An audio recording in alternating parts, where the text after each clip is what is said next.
Ayuk right. They motion McCaffrey backwards pass to McCaffrey, and he's going to throw downfield wide open. Brandon Ayuk, touchdown! San Francisco. He can run. He can catch. Is on fire. Christian McCaffrey can throw. Now they go empty, and McCaffrey goes right. It is Garoppolo looking. Garoppolo under pressure, throws to the back of the end zone. Caught by Christian McCaffrey. Touchdown! CMC! Dynamite! One, just got it snapped in time. Inside handoff. McCaffrey finds a crack. Gets wide. 10, 5, 10. Oh, he got nailed on the goal line. Is he in? He's right on the goal line. What a run by Christian McCaffrey. They're going to give it to McCaffrey coming left. McCaffrey, touchdown! Hey. Nitty Gritty, this that 9 Mo's knows. Season 3, Peachy. It's about that time. Everybody turn your TVs on. The Mo's knows, Peachy, Breezy, and fair to God. They keep it nitty gritty when they bring you 9 to talk. We two gorilla silverback, nah, silver. You know it's busting the discussion cause we get it in. Every time you know we grinding, I was 8 to 10. We always play to win. The faithful going hard. It's Wayne, Breezy, Peachy, Mo's knows, and fear to God. Let's get it. Nitty gritty, it's the lightest talk. Don't like it, better take a walk. Nitty gritty, it's the lightest talk. We outline players up in chalk. Nitty gritty, it's the lightest talk. Don't like it, better take a walk. Nitty gritty, it's the lightest talk. Nitty gritty, it's the lightest talk.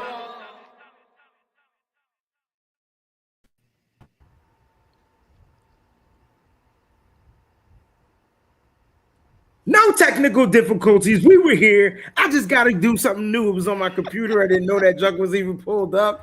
I haven't used my laptop in 2 years. 2 years. Well, I used it last year, but it was a different laptop. Peachy, Mo's knows what's going on, baby. Not much, man. We're glad to be back on here. I'm glad that you were able to make it to Cali for Dwight Clark Day. Dwight Clark Day. Yes. You know, every time I make a trip to California, it doesn't go as smooth as I would plan for it to go. But here, went to 49ers training camp today, had a great time with some of our content creators, had a great time with the faithful, just had a great time, and I'm getting ready to jump on an airplane very shortly. So to get back home. So what a great trip, what a great time, what a great experience. Shout out to the 49ers, shout out to the faithful. Great time out here. It is hot in California, and I can't wait to get back home where it's kind of cooler, I believe. Mose, what's going on? I'm chilling, man. I was waiting to see if Peachy had a manic Monday so I wouldn't feel too bad about my Monday. Because listen, some I don't like talking about people losing their jobs, but it's getting close. It's just right here. It's getting close to somebody getting up on out of here. But no, I mean it's a good Monday. Like I said, glad, like Peachy said, you know, glad that you had safe travel. We didn't hear of any crazy traveling stories, so it looks like you were able. Because oh no, because I wouldn't complain. I won't complain. I've had some good days. I wasn't gonna complain, and I didn't. I did not. You didn't hear about anything on Twitter. I didn't badmouth anybody. I did stuff in decency and in order. There you go. And the Lord continues to bless. But there it is. There was definitely. Tell you what. But can I complain since you don't want to? Oh, no complaining. No complaining. Okay. I tell you what though, I just checked in, and I just got an update that my flight has been delayed. I promise you,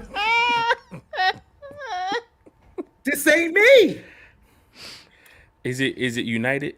No, Delta. Oh, okay.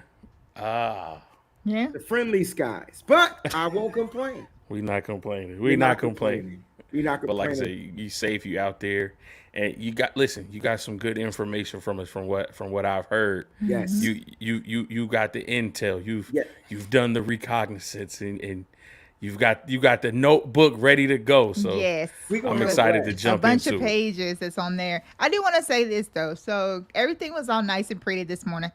Gorgeous. Weather was just perfect. All of a sudden, we get these alerts that we're going to get like tornadic activity. And when I tell you it did. So when I pulled up to the crib, trees everywhere.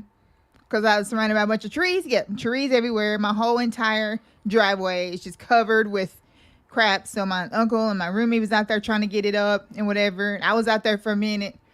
And I got a tree leaning up against my bedroom window on the thing. Thank God it didn't break it. But, you know, it was crazy. So, yep. But my work day was fine. It's just that when I got home, I wasn't expecting to see that. So my uncle was sending me these pictures of these trees, and I said, "Who that?" He said, "That's us." She said, "Wait." He sent you a picture of a tree, and you said, "Who that?" Of That's trees. a big ass tree. It must have No, looked what like- I say is, I just couldn't believe that it was mine. Like I literally couldn't believe that Got it you. was my house. Because he walks, he takes like a small walk, you know, around. He's trying to get back to that. So I thought he might have been, you know, taking a picture and filming somewhere else. But nope, it was mine. Oh no. I knew there was going to be some type of context on the East Coast to why my flight was delayed after I just checked in. All right. It's raining out there. Listen, guys, we got a great... It's doing more than that. It's doing more than that. Okay. Oh, Lord. It's that season, though, on the East Coast where the hurricanes, Yes. those, yeah, it's that time. Sure It's is. about that time. Listen, I'm excited because, you know, there's a lot we're going to talk about. We're going to break down some of the stuff at training camp. Me being there just made everything seem valid because now I can actually provide context opposed to like getting the information and trying to regurgitate it and things like that. But actually being there and seeing how things are drawn up, it gives me a different mindset or scope on how to look at stuff. But I'm excited because we have a Nothing But Niners member that's going to be joining the show, and he's waiting in the queue. And that's always a pleasure. I don't have the sound effects, but it's always a pleasure to get the one and only. You know, we call him the general manager. Yes. My man Tony the Tiger in the building. Tony, and Tony's muted. I didn't do it. This ain't me. Wait, Ain't I'm me. just gonna give you a heads up. How long did they say you're delayed? I don't know. I just know my flight was supposed to leave at 6, and it's leaving at 7. I'm just gonna tell you, my phone's going crazy. There's warnings coming all over my TV for tornadoes. This weather out here is insane. Well, Delta, I tell you what, just give me another room voucher. I'll stay another night. I have no problem. Just take care of the night, Delta, you know? But Tony, it's good to have you on here, bro. Thank you. I hope you're here to pick everybody's brain. I know you got some stuff. So Tony has been Tony, you've been working. Yeah. It's been different for your schedule, but I'm hoping once football season, you know, comes about, man, you can get out here and people want to hear and see you more, bro. So I'm glad you were able to be available for the show today. And let's get down to the nitty gritty. Tony, is there anything you want to share before we start? No, I'm ready. Just thank you for having me on. That's all. Let's do it. Shout out to our brother Fair, who's out football coaching. He is a football coach. Doing the thing. And in this hot ass weather. We miss you, Fair. We do. For sure. But man, ain't it late? Be coaching anyway. Let's get down to the show. A lot of stuff I want to talk about. Today was Dwight Clark Day. Now we're gonna if anybody want to share their memory of Dwight Clark. I mean, I'm sure everybody's gonna talk about the catch, but today is August 7th, and on August 7th, the San Francisco 49ers dedicated this particular day to the late great Dwight Clark, who I heard was just a phenomenal human being, very friendly guy. And so many great stories about Dwight Clark, but I know everybody, if you Google him because you don't know who he is, the first thing that's going to pop up is that catch from Joe Montana when he was scrambling around trying make a play out of no plays. But let's talk a little bit about Dwight Clark, man. Let's give this man his flowers on his day. Yeah, Mose. So I think I told the story of how I became a 49ers fan from watching football with my grandmother. But cool story, my grandmother actually met Dwight Clark before. So her sister, my Aunt Earl, who was from out here, she had moved out to California. She got married and moved out to California. And my grandma told me when she went out there to visit her one time, I forget where they were somewhere, and they saw Dwight Clark, and he was with somebody else from the team. But like my Aunt Earl kind of recognized who he was, and he was just like super tall, larger than life, and everybody was coming up to him to kind of say hi or whatever. And then he walked past my grandmother, and like he said something about like because of her smile, like he felt like she had great energy or something like that. And if you ever meet my grandmother, like she really does have great energy. And it didn't go anything beyond that because she didn't know who he was. Mm-hmm. But when she found out he was on the 49ers, like she kind of started watching games more of them just because of that connection. And lo and behold, she's watching 49ers games. I watch a game with her, and that's how I become a 49er fan. So my grandmother actually met Dwight Clark once, so that was pretty cool to find out. What a story, man. That's what's up, man. And shout out to Grandma. That's a great story. Like, I don't think anybody in my family has ever met a football player other than myself. So shade to them. But Tony, Dwight Clark, man, you're a 49er like connoisseur, man. Give us something about this man and why we celebrate him. That one play set the success for the 49ers. There's a story going around when I think they were with Montana and they just called this tall, skinny receiver in to work out with Montana. And it turned out to be Dwight. Just a heads up. If I lose power, because it's legit, like, I don't know, like the end of tomorrow over here. After tomorrow, like that movie. I remember that movie. All the seasons was messed up. Yep. Holy shit. I'm surprised you even hear that. But, Bill Walsh was working out, I believe, Montana, and they just needed a wide receiver, and they just stumbled across Dwight Clark. And, he worked out with Montana, caught some ran some routes from Montana and stuff like that. And now he's probably – has one of the biggest plays in 49er history and kind of set the trajectory of this franchise to get over the hump and beat Dallas. And, the success, it started from there. It's sad what happened. That's a very serious disease. I hope no one has to deal with that, any family, friends, and members. But,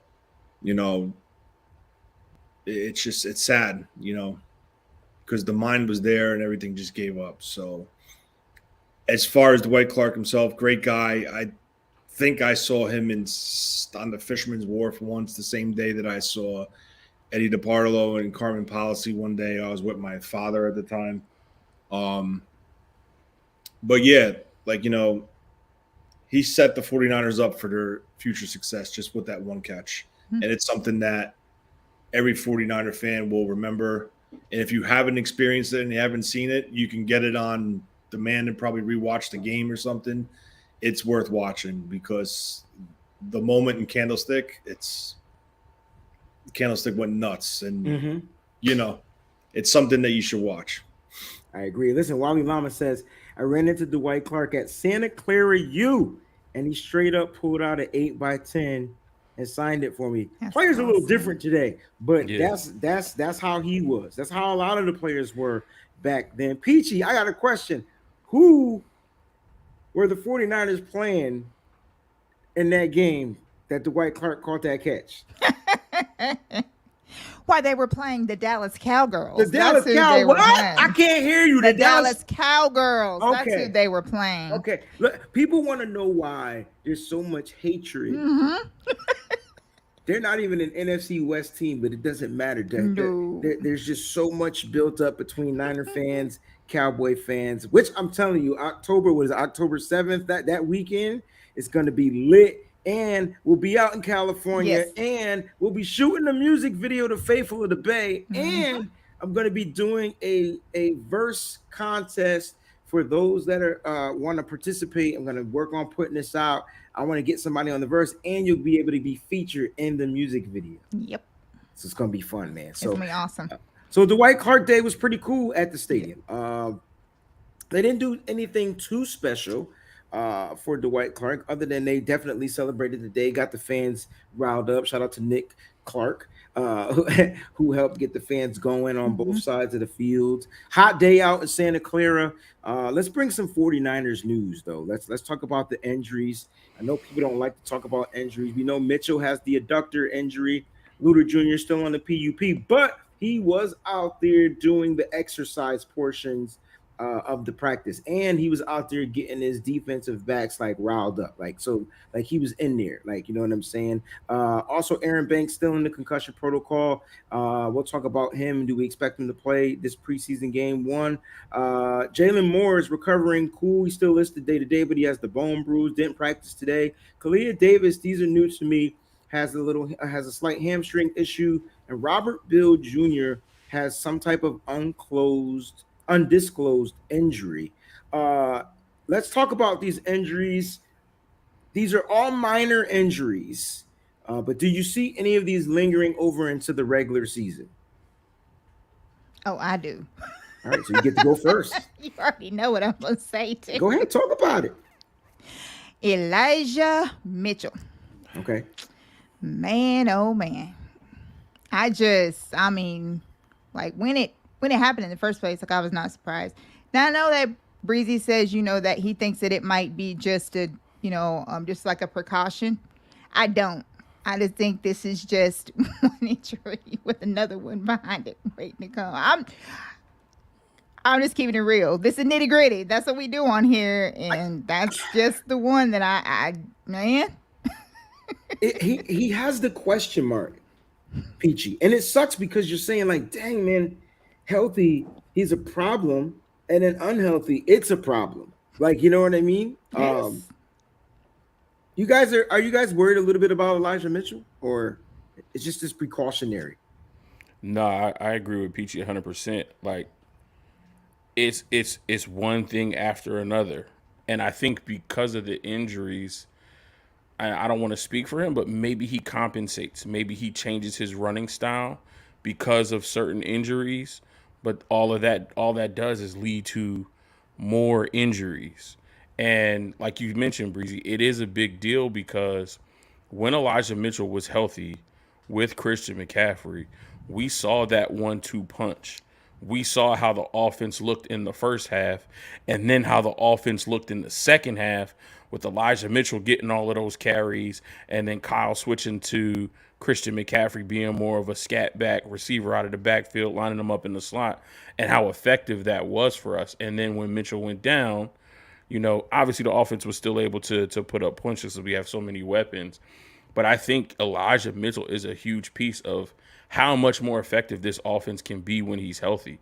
So if he's not healthy, one, we have to figure out, who's going to be that fourth back. And are we going to get the same type of production from a TDP, a Jordan Mason, a Kalen Laburn? And right now, we don't know that. Would you guys consider, my man Don't Bother Me is up here, and Tony, I want to get your thoughts on this, T. Would you try to consider trading Elijah Mitchell, and how hard would that be? I mean, he does have a health report where he kind of stays injured. It might be harder to trade. Do you see them cutting Elijah Mitchell? What do you think the 49ers are going to do with Elijah Mitchell? I mean, honestly, I think Moses hit it right on the head. That 1-2 punch in the latter part of the season last year was pretty good, bro. I mean, McCaffrey would run the first half going into the third quarter, and then they hit you with fresh legs with Mitchell, and then the defense is wore down. He's more physical than McCaffrey, so that is an excellent 1-2 punch. But I will tell you this. Mason could fill that role in that third, fourth quarter closer type running back, and being a bigger, more physical guy. His issue, he puts the ball on the ground a couple times in training camp that I caught. But I think they would like to keep Mitchell. I don't think they want to move on from him because I think he could be a big asset in giving Kyle flexibility to align McCaffrey whatever the hell he wants and use him as a chess piece. But health is the number one thing. And if he's not healthy, we got to start talking about that, because now I believe this is his final year of his deal, or he has one more year. I think he's on his rookie deal. No, he has one more. Oh, He got one more? drafted, yeah, he got drafted the same year as Hufanga, so they got one more year. If he was on his final year, I think they would sit down and really talk about it, and say, is he going to be a piece going forward? Or if someone offers us this, shall we pull the trigger and get what we could get for him? Remember, they drafted him a 6th-round pick. If someone offers a 6th-round pick for him, I mean, it's a push. You're not going to get, So, but I mean, I would like to see him stay here. I do think the offense was very efficient with the two of them on the field at the same time because of the 1-2 punch and the versatility with McCaffrey. And I think Kyle, that's what he wants. I don't think they'll cut him though.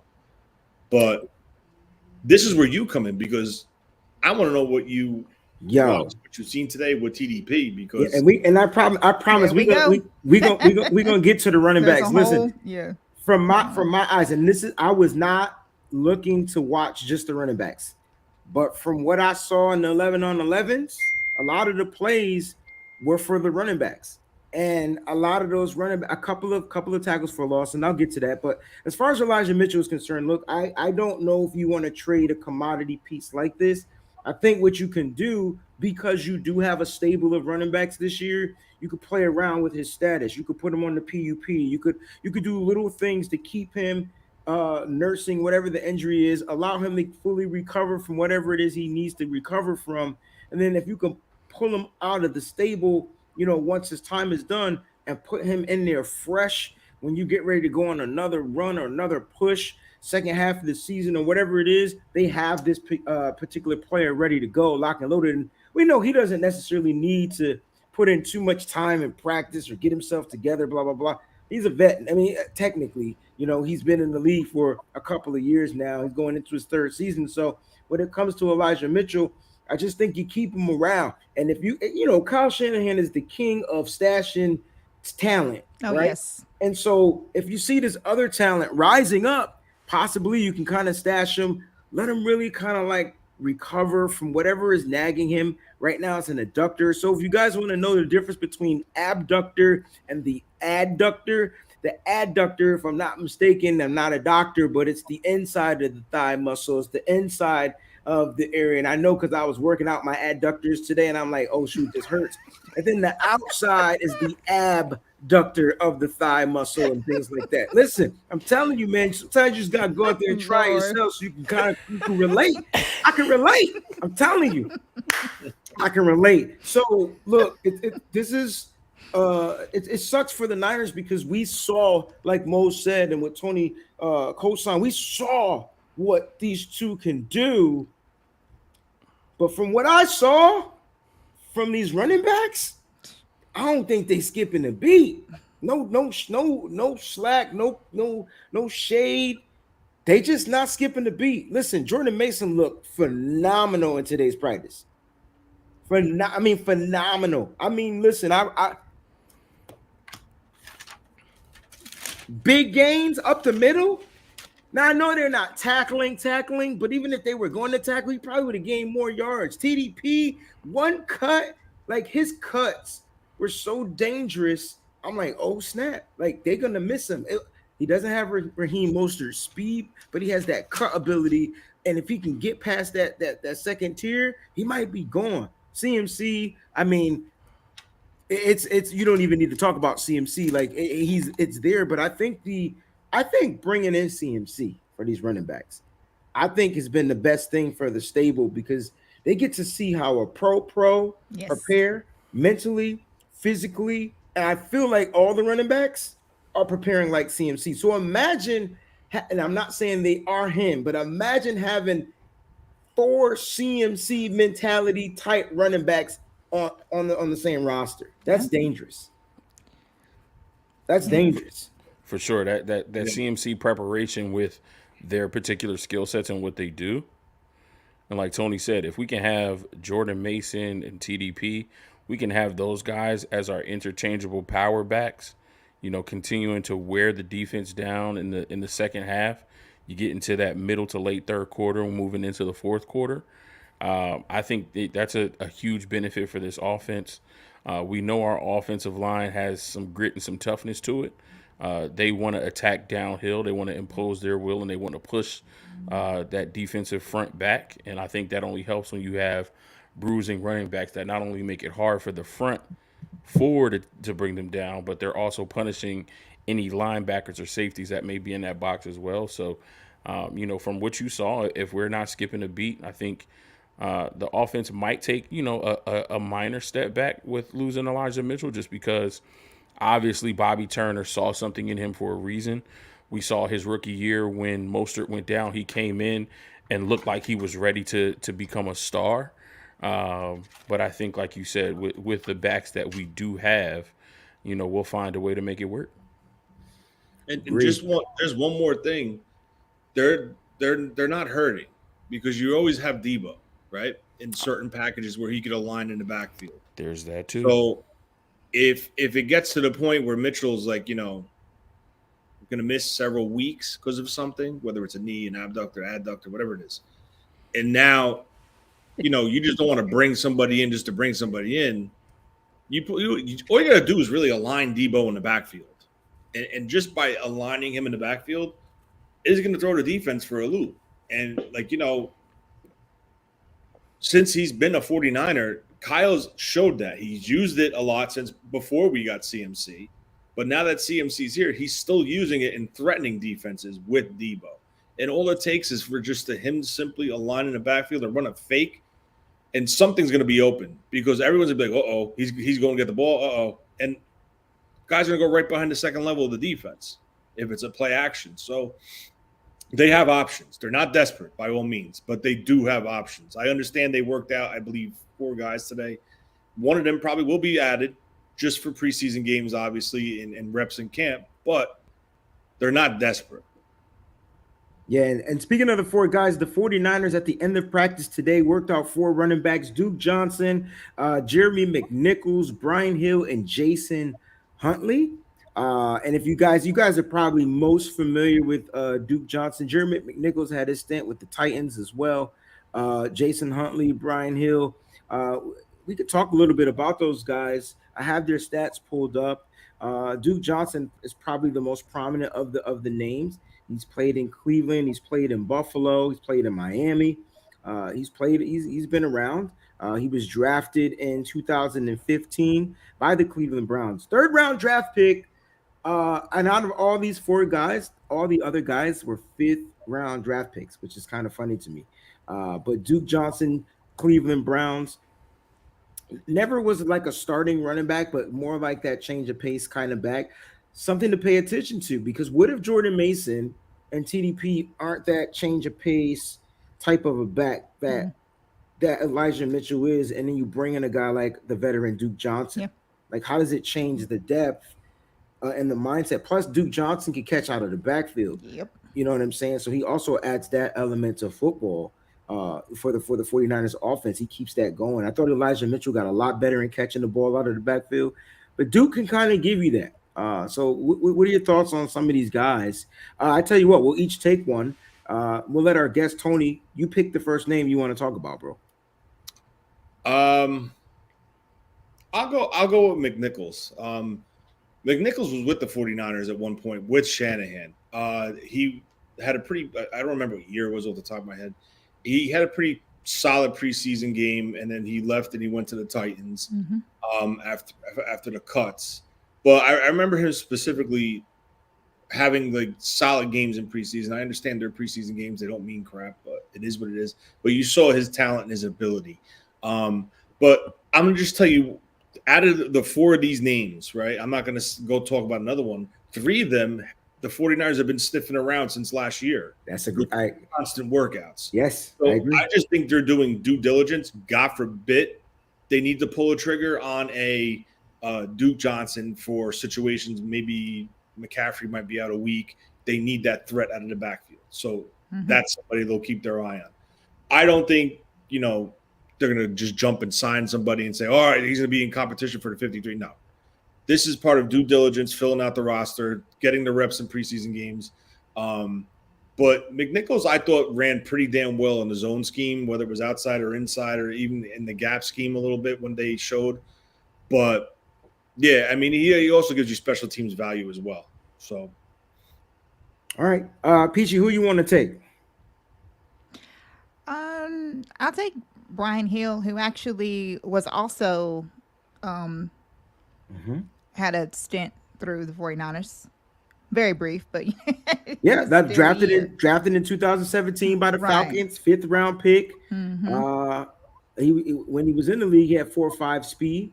But he had a little workout like that, with the Niners and things like that. And it seems like they're bringing guys back that they're familiar with. Go ahead. Oh no, I was just gonna say yeah. So he did, and I was gonna say that you're absolutely right. That I believe that there's familiarity with all of them, and I think that makes it easier to, bring them in to work them out or whatever because they're familiar with it. Someone asked if Duke was there with Kyle. I think, if I'm not mistaken, Duke came to Cleveland the year after Kyle was in Atlanta. I think. Well, because Kyle didn't go to Atlanta till 2016 or 2015? Hold on. Let me see. Duke was drafted in 2015 by the Browns. So if Kyle was gone by then yes, he missed Kyle. Yeah, it looks like he just missed him by a year. Okay. So Kyle went to Atlanta in 2016, right? Well, hold on now. Nope, because I know 2017 he came to the Niners. He was the coach of the Niners. 2016. I thought it was 2014 when he was in Atlanta. Then you're right. That's so like you said. Right. So he missed him by like a year or something like that. So okay. So sorry, Uncle B. Sorry, Uncle B. But the cool thing is, when you look at the makeup of Duke, he just looks like a Kyle Shanahan type of running back, like type of playmaker that they can utilize. Like I said, again, his specialty to me is just, catching the ball out of the backfield. Yep. Mose, who you want to rock with, bro? You got Dookie or you got Jason Huntley? I don't have Dookie. Honestly, I'm taking a look at some of these names. And, I mean, if we're talking about a name that has been here before, Trenton Cannon is a name that looks like he's still out there as an unrestricted free agent. So I don't know why we didn't, take another look at him. But my question for the group would be, why are we looking at some of the guys at the top of this list? I understand we have CMC. He is our bell cow. But some of these veteran running backs, I'm sure they would probably love to come to the 49ers, have a chance to compete, make it to the playoffs, and try to compete to get to a Super Bowl. Why couldn't we bring in one of these veteran guys on a 1-year deal? And, I mean, just looking at the names, Ezekiel Elliott, Dalvin Cook, Leonard Fournette, and Kareem Hunt. Of those four, I would take Dalvin Cook or Kareem Hunt for their ability to catch the ball out of the backfield. I think Leonard Fournette throughout his career showed that he's had the ability to catch the ball out of the backfield. I think that improved working with Tom Brady. Why wouldn't we look at, one of these, more prominent guys to bring them in on a 1-year veteran deal and see what they can add to this running back room? Go ahead, Tony, because I don't think you can personally get any one of those guys on a 1-year veteran deal. Not for the veteran minimum. No, not a veteran minimum, but on a veteran salary commensurate to what they should be making. I mean, it all comes down to the guarantees in that. So if it's fully guaranteed, possibly for a 1-year deal, but these running backs want their money. Go ahead, Tony. I'm sorry. No, you're good. I think it's more they're looking at the more cost-efficient route. I think they have. I mean, I've been out of the game for a while because of work, but last I checked, I think they're around $8 million in salary cap space, and they've been adding pieces here, Taco Charlton. So that number is dwindling, and I don't think they could. Personally, I don't think they would go out. I mean, it sounds like Cook wants double digits. So, I mean, I don't know. He's probably the only one to me that's probably far-fetched. Yes. I think Cook wants anywhere between 10 and 12. Yeah, Cook's looking for a double-digit payday. I don't think Elliott is what is a type of back that Kyle would look and go after. And as far as who's the other guy? You mentioned 3 guys. Leonard Fournette and Kareem Hunt. I mean, Fournette. I mean, they could try to bring in Fournette, but does Fournette want to do that? Does Fournette want to roll? Is Fournette looking for another payday? Does he want to be the guy? These are all questions that they're going to have to, if they do choose to go that route, this is what they're going to have to discuss. And Fournette's not going to be making big bucks because, you have Christian McCaffrey here. You have Mitchell, even though he's banged up. Honestly, I think they're really high on Mason, and TDP's been coming on strong. So I just don't think they want to mess with that rotation or continuity, unless, don't get me wrong, if something's going on right now that we don't know about. I mean, Wayne, you were there today, so you would know more than any of us because they're so tight-lipped. But if someone wasn't on the field all day, that could be a flag why they're sniffing around players and proven veterans rather than really low-end guys and undrafted free agent type guys. And if there's a scenario where someone is banged up, then you would say, okay, listen, let's go after Fournette. Let's see if Fournette will come in and do a rotation split with McCaffrey because we know Mitchell's going to be gone for longer than what we're telling everybody. So there, you got to play the guessing game. But the way the Niners operate, I just think they're so confident in their evaluation process for running backs, especially with Bobby Turner. Yep. With Bobby Turner's ability to identify guys. And they keep sniffing around the same guys. Like I said before, these guys, all 3 to 4 of those guys, they worked out last year several times. So they know what God forbid an emergency, they need to pull a trigger and get somebody in here now. They know which one they're going to go for. So I just think they're doing due diligence, and I don't think they need to go that route for a bigger name guy. And like we said, we all agreed Cook is going to be too much money. So I just want to add to that. I don't believe the 49ers are bringing Kareem Hunt because of his history. Kareem Hunt, that was the guy. I just do not think that they will. And I'm pretty sure that that's why they haven't, because Hunt's not even after a bunch of money. He just, wants to be on a team. So I would say that I would almost bet that would happen because of his history, because 49ers try to steer clear of all that. So. Yeah, and I don't think they need any of those guys. If you were down a Christian McCaffrey, even if we were down a Christian McCaffrey, I still think they believe in these younger guys. And would they add in? I think they would add or work out the same 4 guys we probably talked about. Again, because of a money situation. As far as Leonard Fournette, I compare him to the Jordan Mason. They almost like the same identical type style of a running back. So I don't think you would go Christian McCaffrey route.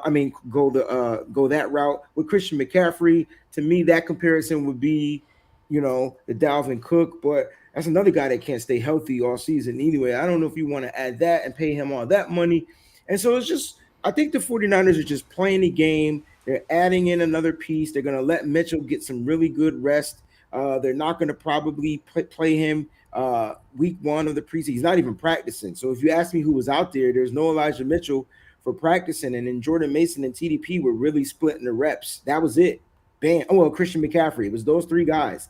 We did see the last couple of sessions in the last period. I did see A-Watt, and I believe I saw Laybourne get out there for a couple of carries or whatnot. But it was those 3, them top 3 guys. It was McCaffrey, it was Mason, and TDP. And I felt like they were even. I didn't write down their reps. I was tracking the quarterbacks, but I felt like they were pretty even when it came to reps. Jordan Mason didn't drop any passes, neither did TDP. TDP caught a pass that I thought he was going to drop, but he made a really great catch. So, you're getting upgrade from these running backs with their hands. They're understanding that it's part of Kyle Shanahan's game. So the running backs to me is just really the position that actually stood out in this particular day at training camp. They actually stood out. Like I said, I know that they're not rapping and tackling, but they are hitting those holes, and the defensive players are hitting them, because I watched Christian McCaffrey get stuffed behind the line of scrimmage. I watched Jordan Mason get bent behind the line of the defense still gets out there and lays that first initial hit, and then it's kind of they ease up. But once them running backs break that middle, Like, safeties, get ready. If the cornerbacks are covering wide receivers, good luck. Safeties, you better save the play. And I watched the running backs literally do their thing. There were big gains from Mason, big gains from CNC, big gains from TDP, and a lot of them were up the middle, which we got a question, like, how these dudes running up the middle? Is the offensive line that good? Is the defensive line that bad? Which it just leads to a different question. But again, they ain't trying to hurt each other out there, so we can't really factor that into context. Just know that those running backs were cutting, they were catching their passes out of the backfield, a couple of misses, a couple of bad throws, I thought, or whatnot. But the 49ers, we know that they need to run the ball, and they find ways to bring in guys that are going to continue to keep that trending, because it sets up the play action pass, which is what the San Francisco 49ers like to do. Let's take a quick pause, Peachy. We got a couple of super chats. I want to make sure we get to those while we're here, and then we'll go ahead and switch the gears and recap some training camp. All right. Up first, we have Eddie G and Bulldogs, who was in here very early, and we thank you for that, Eddie. I know you're not watching right now, but you'll be watching the replay. What up, NGNT? Love y'all. Heading to bed for work. I will get the replay on the way to work. Breezy, it's a dry heat. It's a dry heat. Football is here. Let's freaking go. Thankful to the Bay. It's definitely a dry heat out here, Eddie. Definitely a dry heat. And then next one we got from our brother Nick. It says, let's go Nitty Gritty fam. Thanks for making it out to training and represent the East Coast. Can't wait to hear who shined today, Breezy style. Ooh, yeah, we got some shiners. All right. Yes, look, let's get to training camp, man. I think that's it for that. Happy birthday. We got a birthday shout out there. Yes, we do. Let's go ahead and put that up real quick. Okay. Right here from Rick Diaz. Hey, Wayne Breezy, today is my birthday. Happy birthday to our guy, Mr. Rick Diaz. Happy birthday to you. That's all you get from me, because my voice is on the fritz. I can't hit any other Stevie Wonder note, but we love you, man. We appreciate you, brother. Thank you so much for tuning in and being a part of the community, man. Absolutely. Let's see. Did we want to get to this one? Or are we going to? We'll save the questions for last. Okay, got you. All right. All right, we'll save the questions for last. All right, let's go ahead and talk about training camp. Now, there was a report that came out earlier that said that Brock Purdy will not participate in the first preseason game against the Las Vegas Raiders, but he will do the practices. So he will be out there practicing the joint practices in Vegas. Now, for those that don't know the schedule of what's going on, the 49ers are practicing tomorrow. All right. They're practicing tomorrow in Santa Clara. It's open to the media. And then on Wednesdays, they're off day, which I'm assuming they'll probably be traveling. And then Thursday and Friday, they'll be doing their joint practices with the Raiders. They have their walkthrough on Saturday. And then it's game time on Sunday. We got preseason 49er football. That's right. Trey Lance, Sam Darnold will be the guys. Brandon Allen will probably get in toward the end of the game. So it's going to be fun. It's going to be fun to watch, believe it or not. Yeah. All right, let's talk about this training camp, day 10. I want to start with the quarterbacks, because that's kind of like what sets the tone.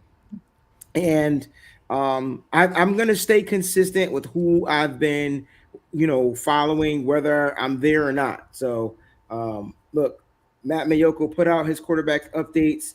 Purdy and 11 on 11 reps. They did it went from 1-on-1s to 11 on 11s, guys. So it went straight to 11. No 7 on 7. It just went straight to 11 on. They gave us so many reps. It was like good. It was like a good day for practice. Brock Purdy 11 on 11 reps, all with the first team. He had a total of 37. He went 9 for 18 with an interception. I have him going 8 for 16 with an interception, but at the end of the day, it's 50%. That's kind of like where he was teetering. Some people have him a little bit less, but let's talk a little bit about Brock Purdy, and we'll break each one down. If you guys have any questions for me, feel free to ask. The interception, it happened so fast. I know it was a pick six. First of all, the defense was on level 100. It just always is. Tony, level 100. Like, I just gotta say something right now. this is why I can't stand training camp, and I just it's mind boggling. Okay, if Brock Purdy came out and went 22 for 23 with 4 touchdowns, 220 yards against this defense, everyone would be bitching about the defense. Good point. Good point. Now he's facing, like we all agree, a very, very good defense. Tidbits. I think it's going to be a more aggressive defense with Wilkes. Yes. Again, same concepts consistently for 10 days now.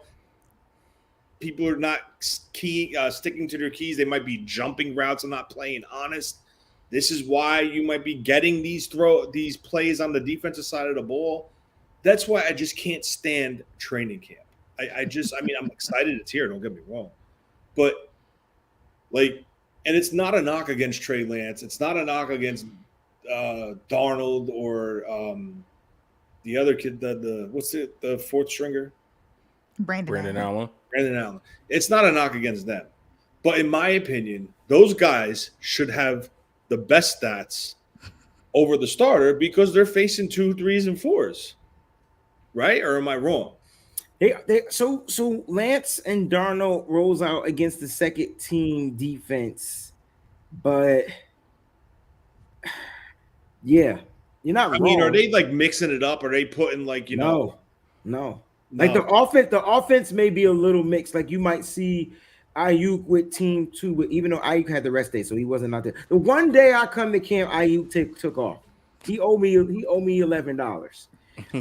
But seriously, like they do mix up the receivers a little bit. It's just a rep, it's a rotation type thing. But as far as the defense, I think that I watched the first team D come off and then the second team come in. But look, at the end of the day, it's good. Like I know you hate it, but it's still good. If the second team defense is still playing fast, still playing aggressive, still playing dominant, what does that mean? That means the depth is damn near starting for some other team. I understand. What I'm saying is, like everyone's questioning, like I love Grant Cohn, but he's like on the Brock Purdy thing now, like where great day, Brock Purdy. I was watching his clip as he's walking off the field, but I'm saying to myself, he's facing the number 1 defense, right?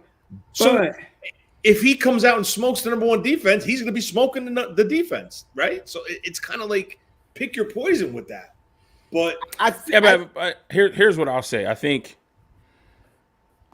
when the Patriots were good, Tom Brady was smoking that defense. And I think that's how they got better. That defense got better because Tom Brady was picking them apart. Yeah. You look at the Packers teams, Aaron Rodgers was picking them apart. Packers defense is pretty good.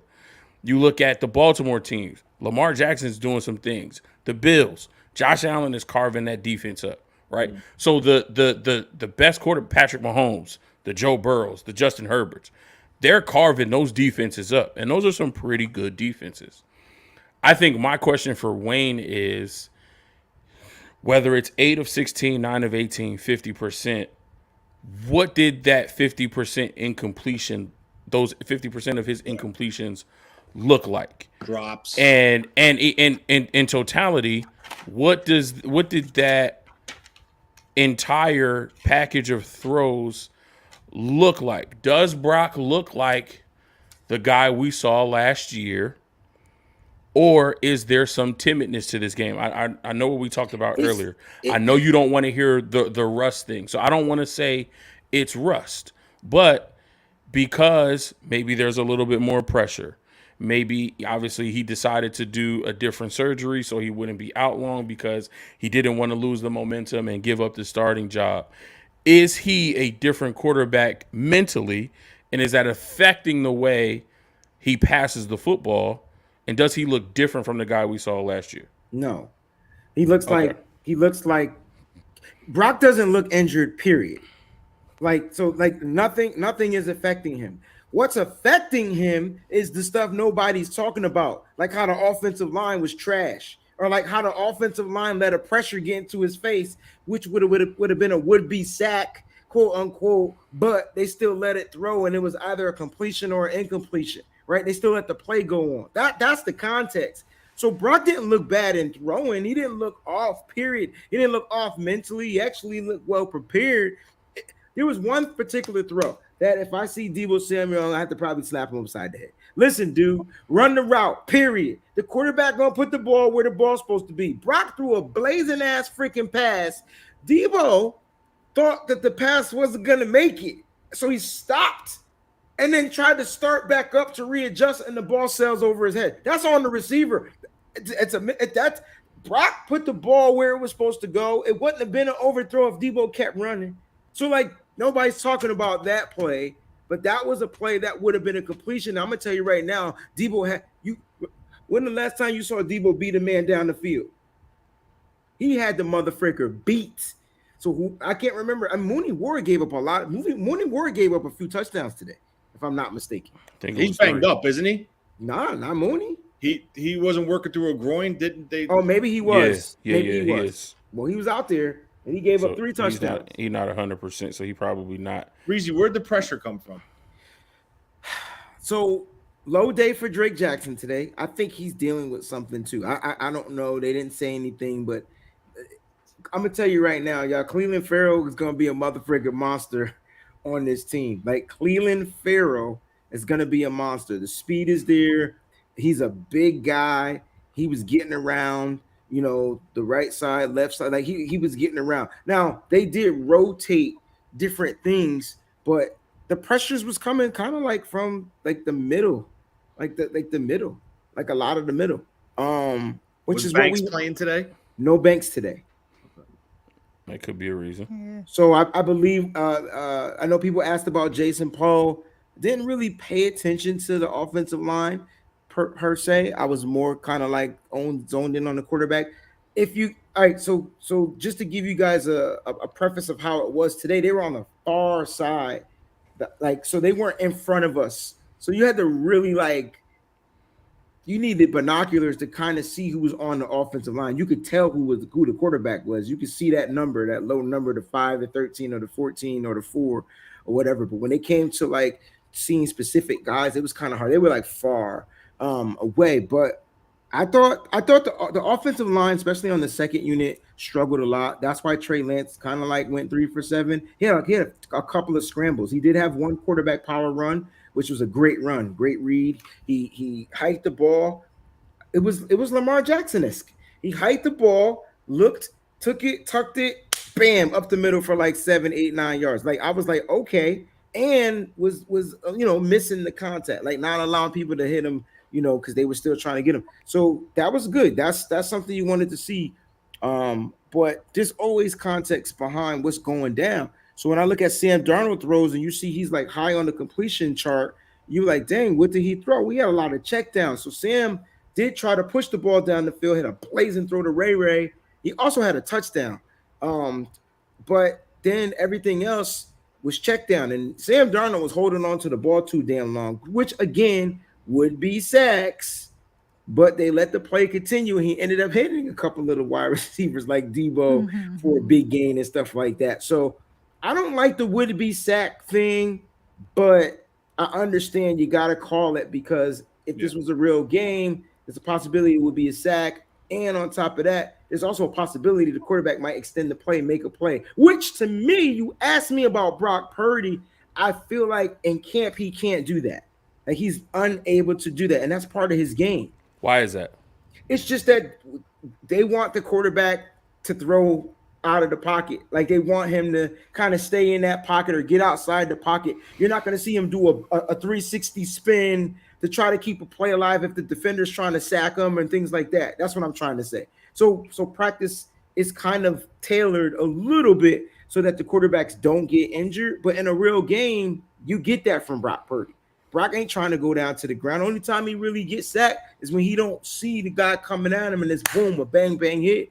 But if he could feel it, Brock's trying to make a play.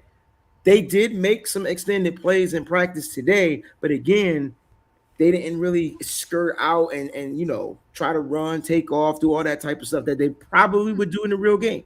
So we'll see that probably in preseason, though, because it ain't no script. In preseason, them dudes is coming. Everybody trying to make a team in preseason. Go ahead, Tony. I just have 3 things with Purdy. Okay, the first thing is Cleveland Farrell allegedly hit his arm while making a throw. That was the first practice. Yeah. Yep. Okay. When he first practiced. Yep. I like that because I'm going to tell you why. I know. He defeated the mental hurdle right now. Right. Because Brock so Purdy this ain't affecting him. I can tell you that right now. So he defeated the mental hurdle. Good point. Okay. Number 2, it's harder to be that'll be 3. Number 2, I was listening to Larry Krueger, and Larry Krueger said he, instead of doing his spin out and going left, he's been stepping up in the pocket. That's what could be what they're telling him to do, Tony. Which is good. Okay. Because he's not doing the bail thing that in the latter part of the season some teams picked up on. Right. Typical spin out, backspin and go left. He's not doing that. So he, in his head, he made his adjustment. I can't keep doing that. So now he's actually holding and sliding in the pocket. That's what you want to see. That's progression. That's development. That's all positives. Now, I understand the stats you showed up with Mayoko. That was move the ball. That was move the ball. That was all the 11 on 11s. Yeah. Okay. Some of the 11 on 11s, they worked. They straight. Some was red zone, right? And then some was move the ball. Now, if I saw this correctly today, he was 4 or 5 in the red zone with 3 touchdowns. Red zone session for Brock. I got 1. No, couldn't have been 4 or 5 because he had a drop by CMC. That's in the 20.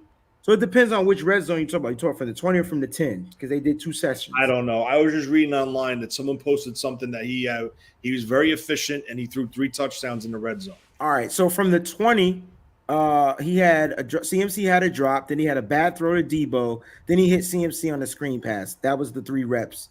And then when he came back in from the 10, that's when he had 3. He had 2 TDs on that one. He also ran for 1. So he had 1 to Juwan Jennings for like a fade route in the right end zone corner, right? And then he had then it was a big gain. It was a pass to Tay Martin. He caught a nice pass. And then Willie Snead caught a nice pass for a touchdown. Okay, so he threw 3 touchdowns and ran for 1? I got him throwing for 2 touchdowns and running for 1, but I could be wrong. Was the McCaffrey one a touchdown in the 20? At the 20-yard? The screen? The screen? It could have been. All right. I didn't write it down. He threw for 3 touchdowns and ran for 1 between the red zone 20 and 10. Yep. That is more impressive to me because, number 1, you're playing versus 12 people. The 11 defenders and the 12th is the back of the end zone. Interesting. So you're condensing the field, which makes it harder to throw. So what that tells me is he's making the quick decision, he's seeing it, and he's letting it rip. So that tells me he sees it, he's prepared, he has his confidence in his arm to let it rip. And that's what you want to see. Once you get back out to the 50-yard line and you're in game mode and your offensive line is gelling and Kyle's in his bag and you're not seeing the same defense and that defense isn't seeing you play after play after play, week after week after week, that's where you could kind of hide his deficiencies, meaning Brock Purdy. Now, again, I know Mo said Tom Brady torched that New England defense when it was good. I think we all agree he's not Tom Brady. I think we all agree. What I think he is the perfect quarterback for this offense where it's at in its – how do you say this? Where it's at in their roster economics and salary cap situation. Mm-hmm. He is a game manager who has that it factor, that confidence, and that swag. So, with that being said, is if he's having that success on a consolidated field in a squeeze, limited area, that tells me once they get into their routine and game situations, it might not be week 1, might not be week 2, but once they get that rhythm, when you saw him go on that 8-game stretch, granted, all his throws weren't perfect, but the offense went from going in the 20s points per game to mid-30s. So this kid has it. So I just want to make that clear. Like, the 2 things I was looking for in this whole thing is the number 1 thing is getting that arm hit. And he did it. And he bounced right back up. Kyle ripped Farrell, whatever his name is. Mm-hmm. And then he bounced back from that. and he's improving his pocket awareness. Instead of standing there and rolling, he's stepping up, creating that little extra second or two to let that route open, and he's ripping it. So, again, this all comes down to repeated reps. Like, defenders, are they truly playing to their assignments and keys, or are they cheating and jumping routes? Mm-hmm. At this point in camp, I tend to think some of these guys, especially when you're facing the second team defense, they're trying to make names for themselves. So they're going to try to jump a route and try to make a play to make a name for themselves. So I really want to see the reports coming out of the Oakland Raiders. The Las Vegas Raiders. I want to see what comes out of that. That, not the game, the scrimmage. The joint practices, yeah. Now, if you were going to tell me he's going to start coming out going, he takes the first several reps on offense, and he comes off the field for 7 and 11 for 85 yards and a touchdown, you got nothing to worry about. I think that the only pushback I have is when you watched him go the field in the move the ball situation, it was a halt. Like, he struggled. So, like, how you gonna get? It's good that he could score in the red zone, but you got to get there first. Yeah, right? That's the pushback. Like, you know what I'm saying? So, like, if was he running with the one receivers though? Was he playing with the one receiver? I mean, the only one receiver that wasn't out there was Brady. Okay, yeah, but Debo was out there rotating them in and out, like stuff. Nah, like he had Debo. He had Chris Conley, who to me was the number 2 today.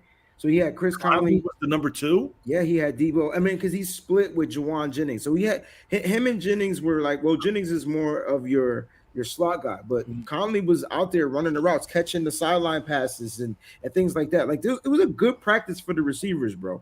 Brandon Ayuk upped the ante for the wide receiver room. Oh yeah.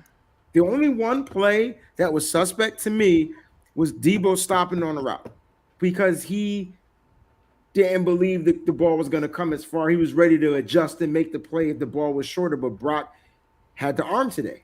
And that's another thing. How far was that pass, man? Had to be 30, 40. 30, 40 yards. He was there? The ball went 40 yards, but Debo ran 20. No, but what I'm saying, the velocity was there. The ball went. Like, it's one of those things, Debo. Did he have to, like, wind up and put everything he had into it, or was it a flick of the wrist? It was a beautiful pass, yo. Like, it's one of those things like, damn, D, like, you messed up. Like, you know what I mean? Which is good. They got to get on the same page. Yes. They got to get on the same page, and that's what practice is for. That's what practice is for. But again, I didn't think Lance didn't get enough reps to me for me to say he looked good or bad. He had a nice throw, big throw. I thought he had a touchdown. I don't know why they're not calling the touchdown, but that quick slant. So he struggled. His first throw was an interception, but it was because Matt Pryor gave up the pressure on the right side. So it was the guy right in Trey Lance's face. So technically it was a sack, but like I said, they let the play go. He throws it to I can't remember. I want to say it was DFF. I can't remember who it was. Yeah, DFF. All right, and then he had 2 handoffs for the rest of that period. So that was his first series. Then when he came back in the red zone, the way they did the quarterbacks was a little awkward. So it was Brock, Darnold, Allen, Brock, Lance, Allen, Brock. You see where I'm going? And then when they got to like move the ball, Allen was eliminated, and then they rotated Brock and Lance. That's kind of like how they did it. All right. So when Trey got into that 10-yard red zone area, first play was a touchdown to Chris Conley. It's like they know each other. They know, like, Conley, bam, bam, bam, find the middle, dart of a throw. Couldn't tape it, but dart, on the line. You ever play Madden and you run that quick slant? Don't be telling my plays because the DB's playing far off like an idiot. And so all I gotta do is just throw it to it. Run this quick slant. Soon as he plant that foot and go, get the ball out of your hands, you at least getting 5 yards after the catch. I already know that. I already know that play. It was a 10-yard touchdown, man. Like, I already know that play. Not sure why they didn't count it as a touchdown. I'm not sure why they, but Trey went 3 for 7. He finished 3 for 7. He had that first interception, which was technically it wouldn't have been an interception because I know Trey Lance wouldn't have threw the ball. He would have probably got sacked. Sam Darnold, like I said, was highly efficient again. I got him going 6 for 9. Again, he had a nice TD to Ray. Nice catch. Nice. That was like his deepest pass too, to Ray McLeod.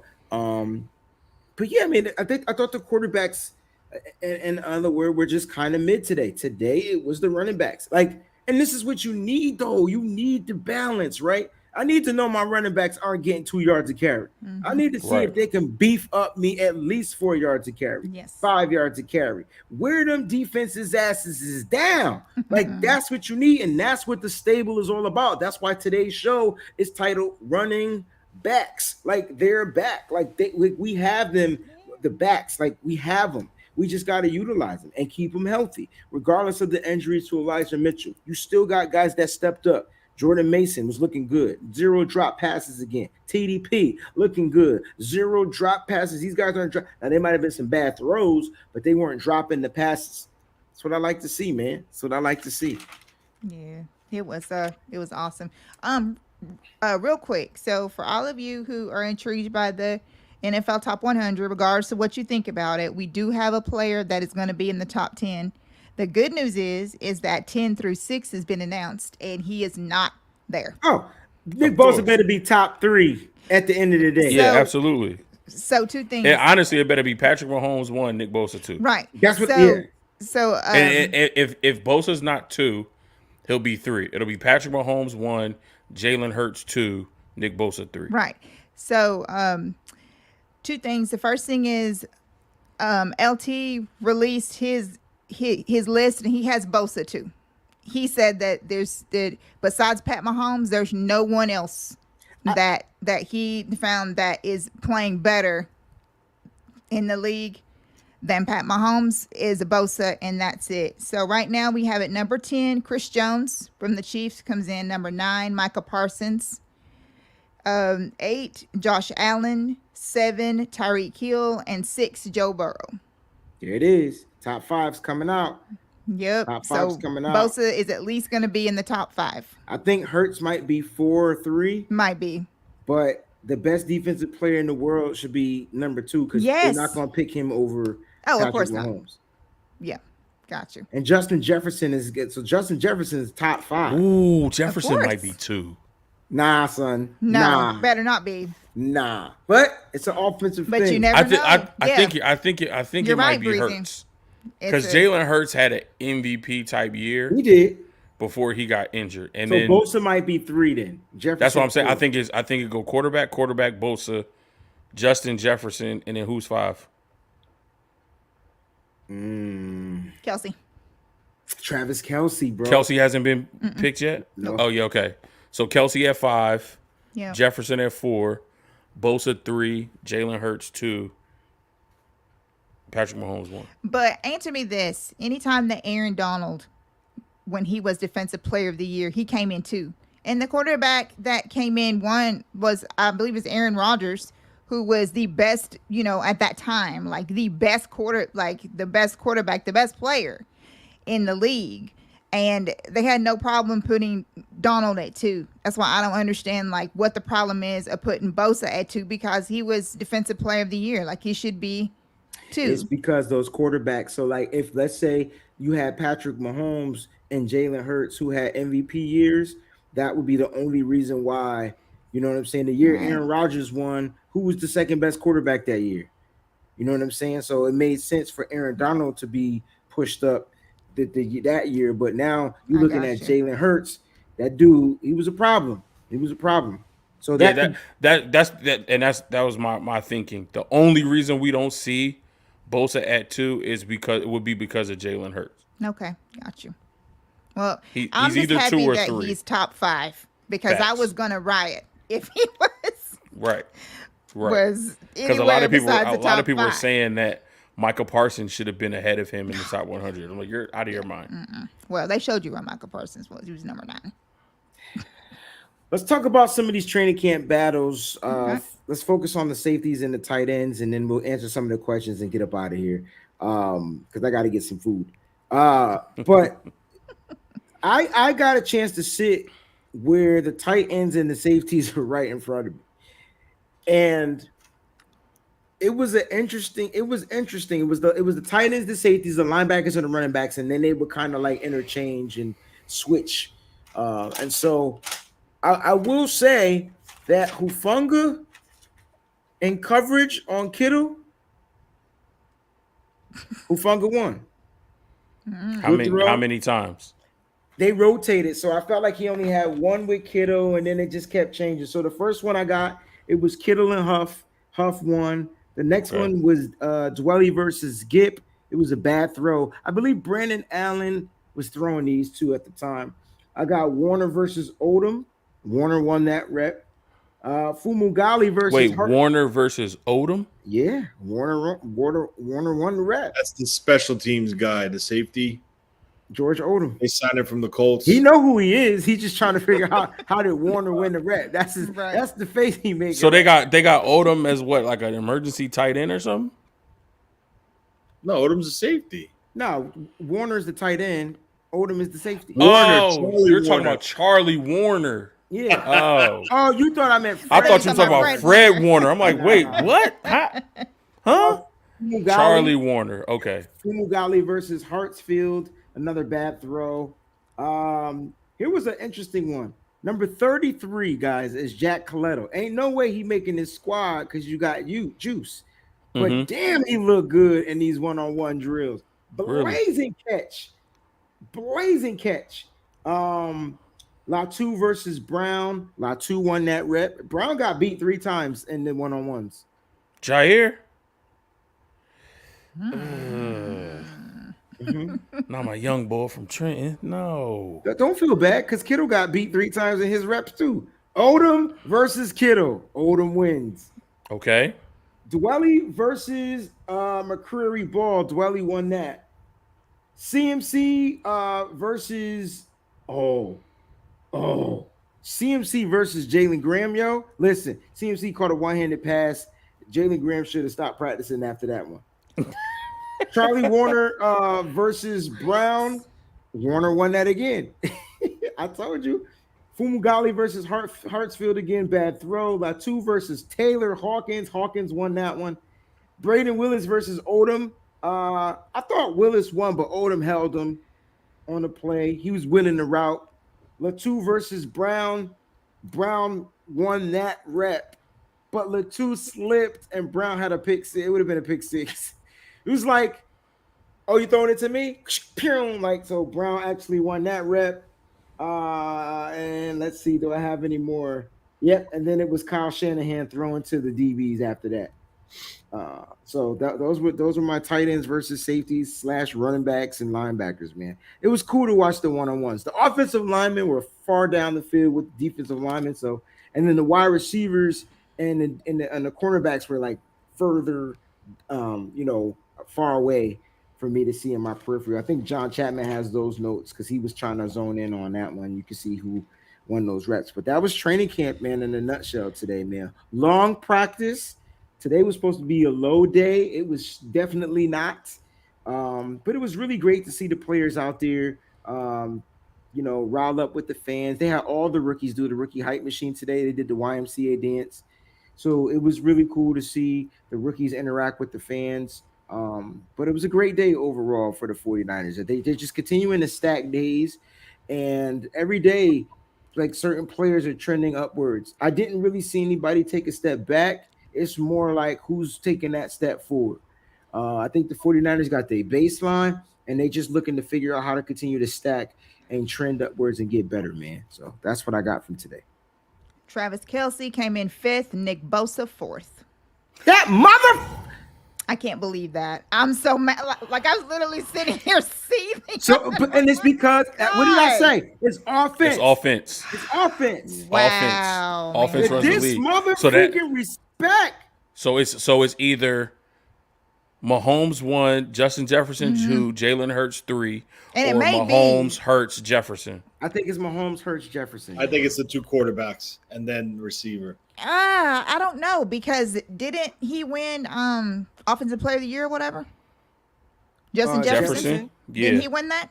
I think so. Yeah, but Mahomes won MVP. Jalen Hurts was MVP category. Mm-hmm. I just think the quarterbacks are gonna get it. I think the quarterbacks Breezy. run it. It's just the offense. It's just about the offense. It just Someone just Hurts said is 3. Number 3. Hurts is 3. Justin So Jefferson, Jefferson number 2. 2. Yep. Hurts number So 2. then why Jefferson couldn't the 2, defensive Mahomes 1. player of the year be 3 then? I don't know. Why can the defensive player be 2? I guess Because the offensive player of the year I know, was 2. but I'm the just Eagles saying. beat the Niners, so that gave them, I don't know. Probably. It's some bullshit. It's so stupid. I I'm can't just believe glad he's most of it fourth. comes I was down so because- mad. I tell you what. I mean, it kind of tracks because Justin Jefferson just got a 99 in Madden. Yeah. And I honestly, he had a great season. Yeah. But I think what catapulted him to the top of everybody's list was that catch against Buffalo. That like 4th and 21 or whatever, where he caught that one-handed, kept them in the game, and then they come down, get the score, or they almost get the score. They fumble it, but then Buffalo fumbles it. They get the safety, get the ball back. So that catch helped them win that game, and I think that he was already great, but I think that catch just sent him into superstardom. So it kind of tracks. Let's get to some of these questions. But Sean said I moved into a daily hotel. Shout out to Sean. I got a chance to meet him and my nephew Kanan. We went out for tacos yesterday. I'm still full too, by the way. You just said you got to get food. Because I gotta eat. I ain't gonna not eat, but I'm still full. I'm just gonna eat minimum. But nah, we had 3 plates of tacos, but they were so good. Like, and you just couldn't stop. They were like Doritos, but tacos. But anyway, great time with Sean and the nephew. We got to chop it up, man. Sean, you're a great brother, man. Love you, man. Thank you. All right, we got some questions. Let's get to them. Let's get up out of here. All right. Got here. The first one that pops up here. Wayne and Mose, any news on Cali Davis, MC Ball? Will they make the squad and contribute this season? Go ahead, Mose. Kalia Davis, I'm not sure. Our defensive line rotation is too deep. I think a lot of what Kalia Davis is going to do is him making the 53 is going to hinge on the health of some of our backup guys. But Kinlaw apparently looks really, really good. T.Y. McGill is looking really, really good. He had a good stuff at practice too. Good stuff. Yeah, so our defensive line is crazy. I think, Kalia Davis, we may continue to stash him on the practice squad. Marcelino McCrary-Ball, I think with his athleticism and everything that, we've been able to do. I've heard a lot about D. Winters and some good things about him. But obviously with, the loss of Azeez Al-Shaair, we're going to be looking for, that other linebacker to kind of fill in that spot. I think Marcelino is a guy that can do that. I think he also offers some good options for us on special teams. So of these two, I think Kalia goes to the practice squad, and McCrary-Ball has the best chance of making the 53-man roster. And I think he does.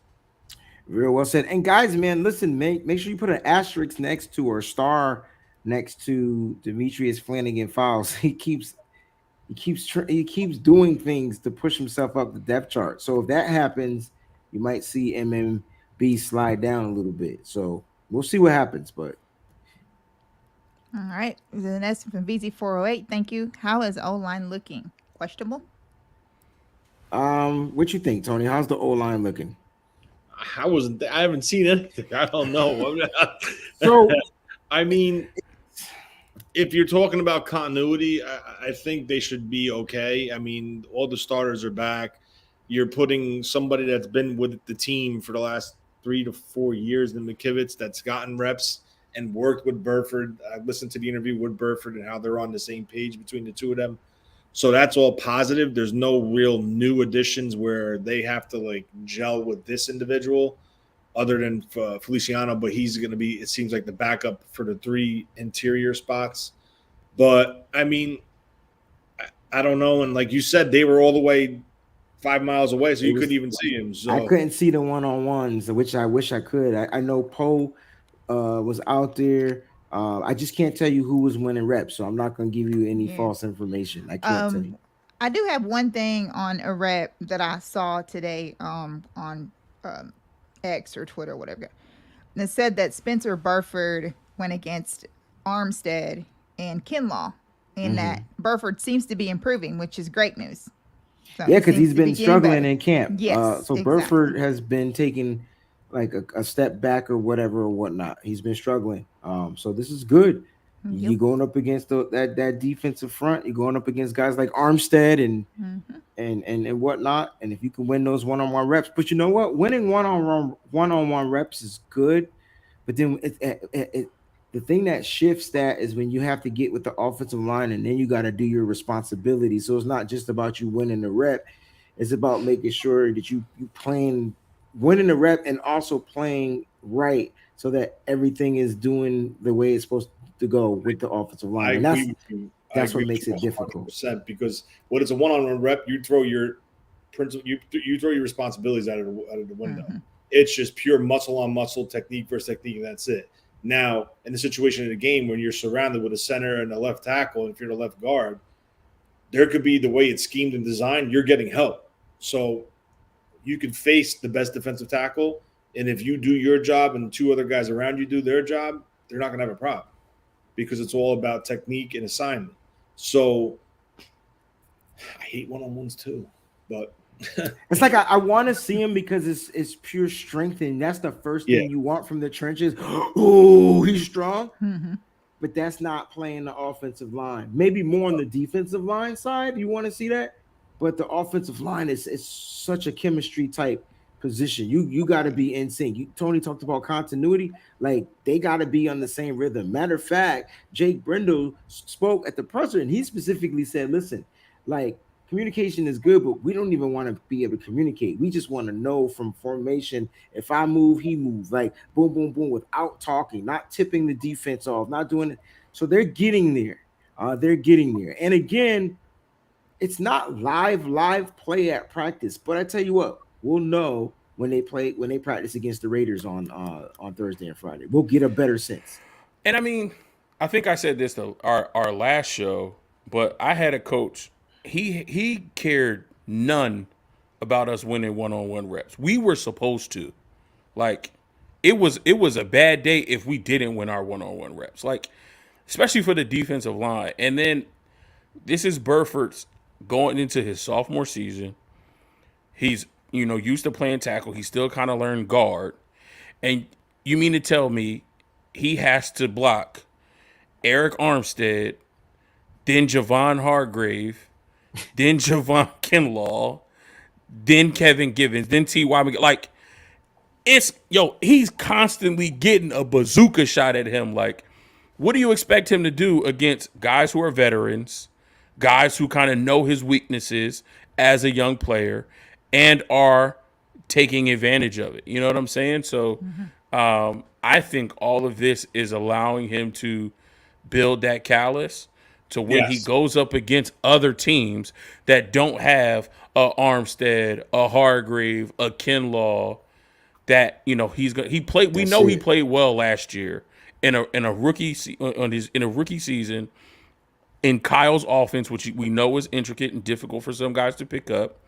And he may not be winning one-on-ones against some all-pro players on our defense, but it's only building the callus for when he goes up against lesser talent on other teams for him to be that much more dominant. And like you said, couple that in to now he's not by himself on an island. He's amongst, the five other offensive linemen, and they're moving, blocking in unison. That's only going to help him become a really, really good offensive guard. You're right. I agree 100%. You just said 100%, because I'm going to tell you why. I remember seeing specifically Kyle Shanahan allowing Aaron Donald go on block.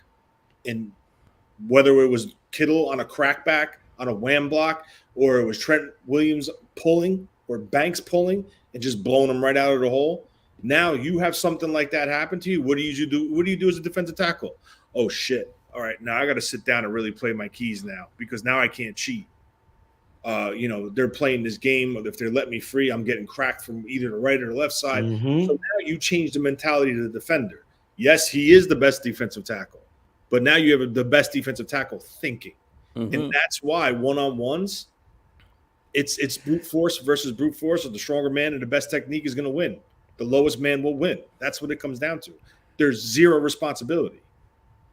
Especially for the players in the trenches. I feel like you could get some good takes from the one-on-ones from the cornerbacks. Exactly. Yeah, no, 100%. But when it comes to the offensive line, it's you know what I'm saying? I don't want to say it, but you say it. You can say it. Yeah. There's a lady on here. I'm gonna say.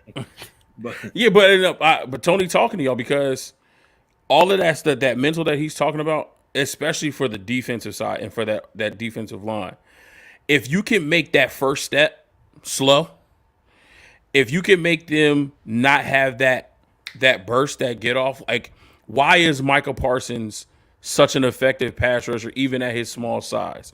Why is Von Miller an effective pass rusher at that small size? Why is TJ Watt an effective pass rusher at a smaller size? Because they have that quick first step, that get off, being able to fire off the ball. That's what makes them so effective because of that speed. If you can have a defensive lineman think about that first step and not be as fast because he's worried about those crackback blocks. He's worried about somebody pulling and washing him out of the play. And so now he's trying to hold and anchor his position and not go upfield. That's all this offense needs. You stop those guys from coming upfield and penetrating, and now our offensive line can get that push that we need and get guys like CMC, Elijah Mitchell, Deebo Samuel to that second level. And once those guys get to the second level, we already know they at least making one person miss, and it could be off to the races. Gotcha. Thanks, guys. Let's see. We answered that question over here.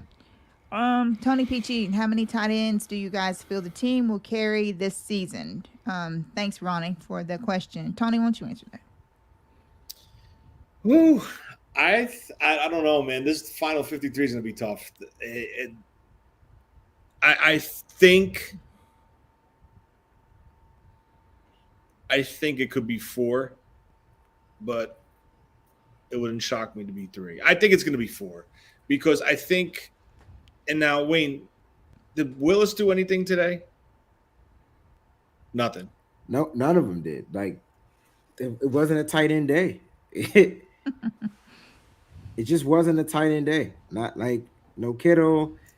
No, they were throwing to receivers and running backs today. See, like I just saw the chat. Kurt Simpson said the 4 is the only answer. We always carry 4. Well, what happens if I said to you, let's say they keep, obviously Kittle, they keep the 2 rookies. But that's weird though, because in the individual drills, Dwelly was nice. Warner was nice. We talked about them winning reps.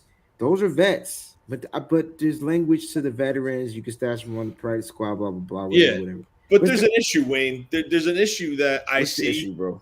And I'm sure you see it too. Mm-hmm. Why'd they draft 2 tight ends? Because the contract of because of the contracts. Dwelly was signed. He's on a 1-year deal. It's for like $5, and then Warner is at the end, and so you're preparing for the future. Correct. But why don't they use? Oh, then they got Fumagalli too. Sorry. Why don't they use Dwelly more in the regular season? They stopped using him, Tony. And do you know why? Because he can't block. Exactly. Yeah, but he can catch. Dwelly can catch. Yeah, so then use him differently. What the fuck? Like, that's the issue. The Niners are like, Kyle has to figure out, okay, this motherfucker can't block. Fine. Let's send him out. Let's let him. He could have been a check down and get you 5 yards every time. I still think he got some of the best hands on this team. He does. I'll say that. But you know what Kyle wants?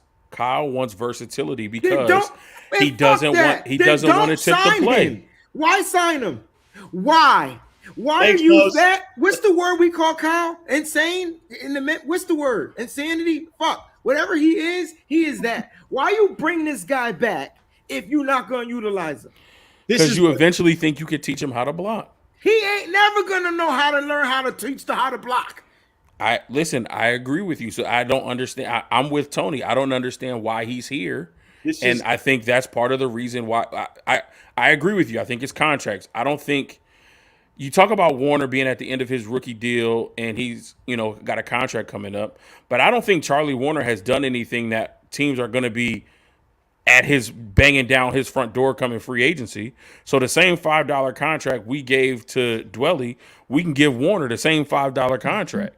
So I don't think it has to do with money. I think it has to do with ability. Now, Charlie Warner had a good day. He won his reps.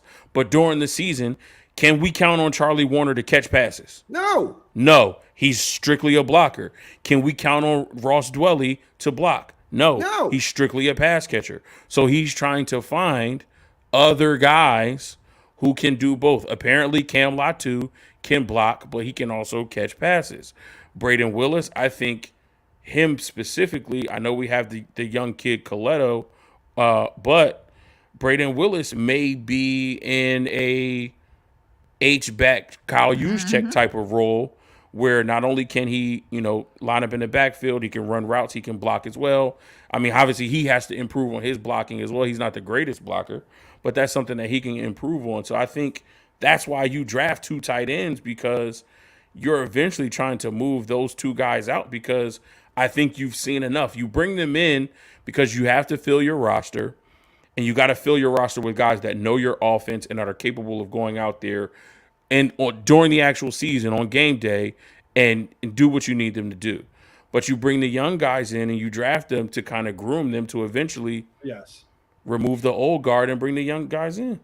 My thing is the way I looked at it was, I'm sorry, Wayne. My thing, the way I looked at it is you added these 2 tight ends, and this gives you an opportunity. If you feel Coletto is that valuable, this is where you could sneak him as the 4th tight end and keep control. Because they paid a lot of money to get Coletto into San Francisco. They did. Now, if you think about what Coletto could give you, obviously special teams, tight end, fullback, emergency quarterback. He's a weapon. Okay, so he's a full arsenal, right? So now this is where I'm thinking. If Kyle comes out in 11 personnel, which is 1 back, 1 tight end, and you have Dwelly in line in a 3-point stance, Kyle's offense is based off of what? Play action. Play action. So defenses are going to be like, screw the play they're action. Passing. They ain't running, they're passing. Now they're going to drop. They're not going to play to their keys and read their keys, see if it's a play action, if it's fake, if he pulls it, if he throws it. They're just going to drop. And that's the problem. When they drafted Warner, who's fast, he's a pretty fast receiver, but wasn't known for catching. But then they bring in a slow wide receiver who's known for his hands. You have 2 guys that are going to tip off what's about to happen. That's where they went wrong with these tight ends. Dwelly and Warner. But what I'm telling you is this ain't the season for a Willis and a Latu to be learning shit, because it's hard to make this roster. So they don't look great. They don't even look good. They don't even look mid. They're not even getting the reps. How about that? I would say that.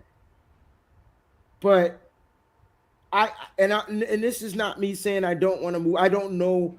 We've seen us draft rookies and cut them. So I'm not saying any one of these tight ends are going to get cut. I do think the original question is, do we keep 4? Yes. But I'm not counting Warner out. I'm not, because you're going to get that blocking tight end. And if it goes to Tony's definition, then he's not going to tip off the play. Or maybe he does tip off the play. That means he's going to stay in and block. But they have been sending him out for catches. Yeah. They have. And last year they would rotate him and Tyler Croft. Remember, Trey Lance overthrew Charlie Warner on a blazing ass play. It was just an overthrow. It was just So Warner's here last year in his rookie deal. I only think one of these rookies make it, bro. And I can't tell you which one it is. And you'd be mad as freak if you cut Latu, which was a 3rd round pick, 4th round pick. Yeah. He was the last pick in the 3rd round. That's gonna be tough cutting a 3rd round pick, but we've seen it done before. Maybe not the same season, but that following season, Trey Sermon ass was Gucci gone. Do you think he makes waivers to make it back on our practice squad? Or do you think somebody snatches him? Maybe that's why Kyle isn't utilizing the tight ends in practice. Oh, which guy? Kyle Shanahan. No, But he's gonna have to utilize them in games though.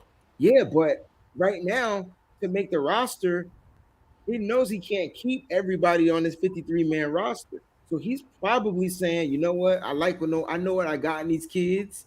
So I'll tell you what, I'm not gonna put them out there so they can flash. Because if I gotta cut one, somebody's gonna pick them up.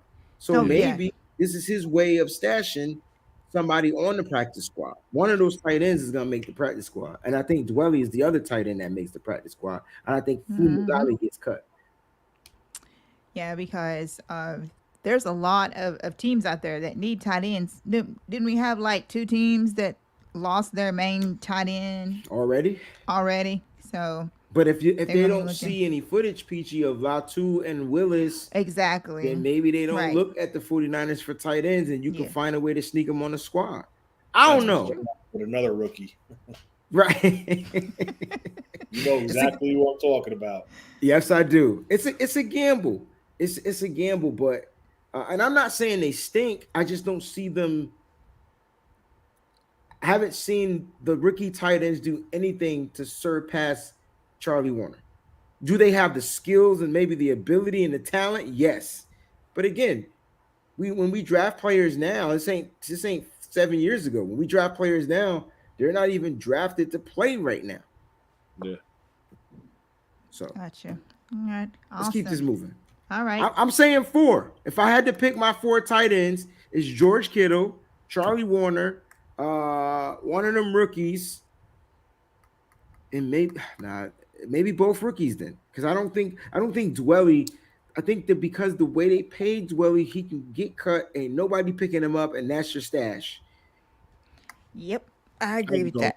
I can go with that. So I think it's both rookies, guys. Yep. What about McKivitz? I thought the offensive line looked fairly well today. I thought they were all right. Did they give up some would-be sacks? Yes. You asked me earlier from what side. I think when you're missing certain players on the offensive line, you have to overcompensate. And then I think when you do stuff like that, it kind of like downs your play just a little bit. But I didn't think McKivitz practiced poorly today. I didn't think he did anything poorly.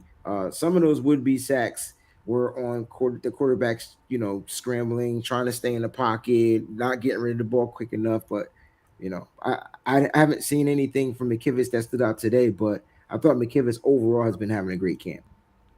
All right. Well, the next one is from Grand Asen.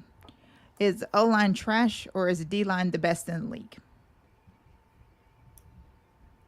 So I think when he did this question, I think when we were talking about the I don't think the O-line is trash. You don't have Banks out there. You're rotating in his replacement, which I think was Poe. I don't think the O-line is trash, but I think the defensive line is that good. It's too much depth. It's too much of a rotation to go against that and to wear the O-line. But that's great, right? Because you want the defense to do what to the offensive line? Wear them out. Mm-hmm. That's right. So this is good. So maybe the defensive line right now is just getting sharpened to start wearing out these offensive lines in the league, because there's not too many solid, great offensive lines in the league. Some teams just have great players. The Eagles did a number on us. I get it. But as long as our defensive rotations... Yeah, that's the only one I'm focused on. That's the only one. That's really it.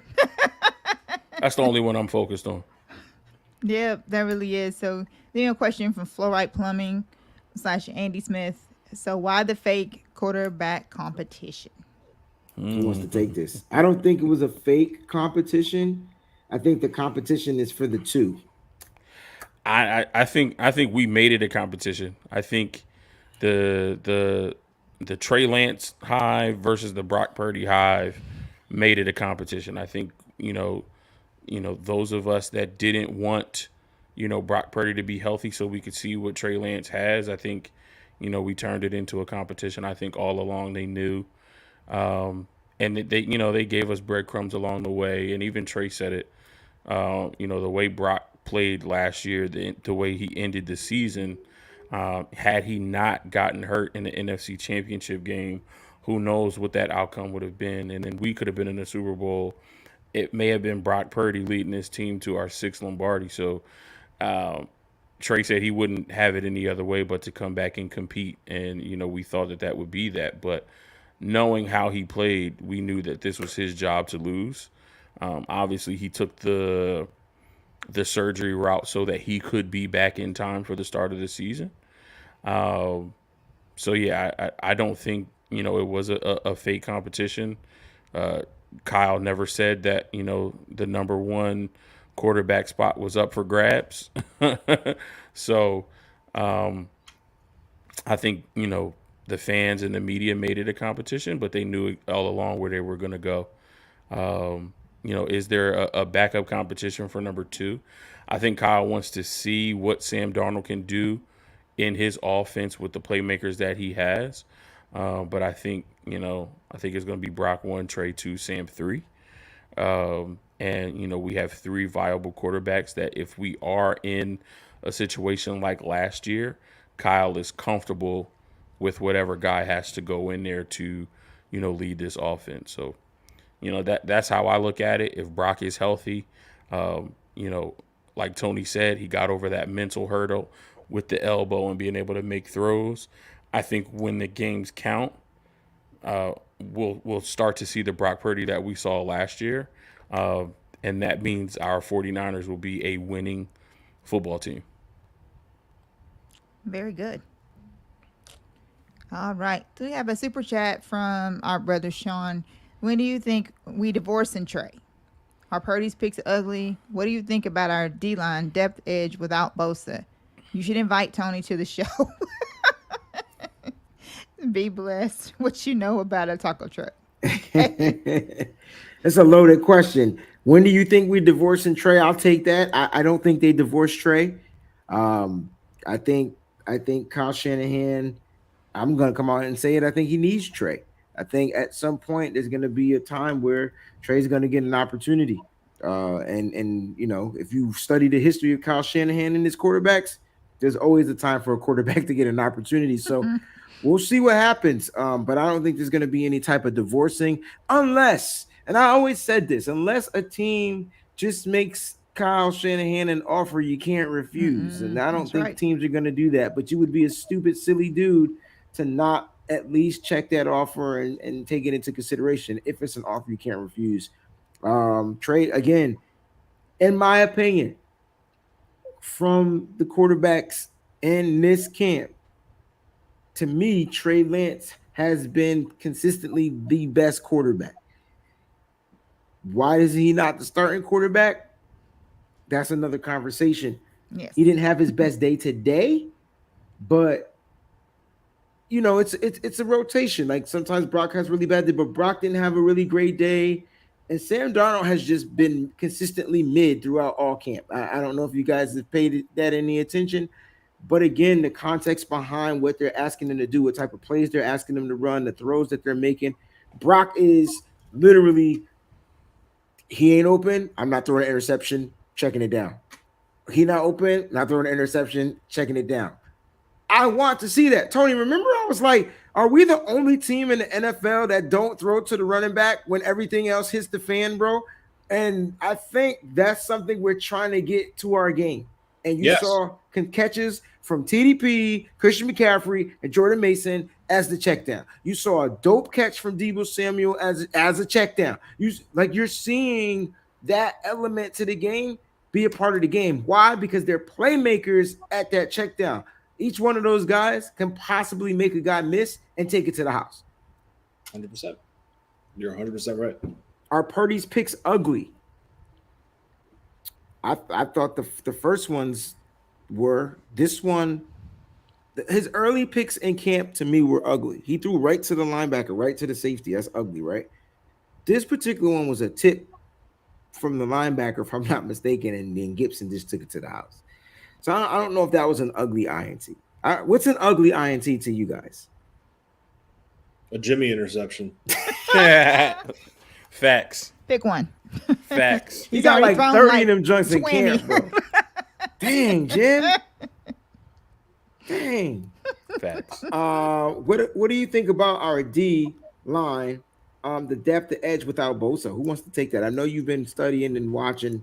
Somebody take that question. Without Bosa, what do you think of the D line? Good.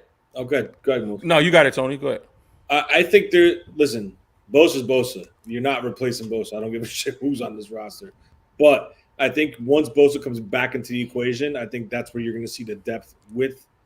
The question is this: who's going to be opposite? And I think if you're going to ask me with a gun to my head right now, I honestly think it's going to be Cleveland Farrell. I like Cleveland Farrell. He came out the same draft as Bosa. I see Cleveland Farrell as the guy that when the 49ers back in the day, they signed a guy by the name of Roy Barker from the Minnesota Vikings. He's same type of statue. In Minnesota, he was never a sack guy. He was just like a dominant, big, edge-setting, run-stopping defensive end. Well, in San Francisco, he averaged nothing less than 10 sacks a year. Now, is that scheme fit? Is that putting him with better talent? Could be everything.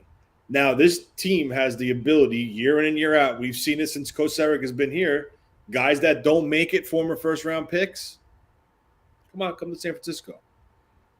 And I think this is the perfect situation where you have talent, matches scheme, and ability, and pin your ears back and go do what you do best. And I think this is what it is because I watched, again, 2 weeks ago, the Raiders on New Year's Day, I think it was, Raiders versus the 49ers. In the first half of the game, Cleveland Farrell was dropping back in coverage. Mm-hmm.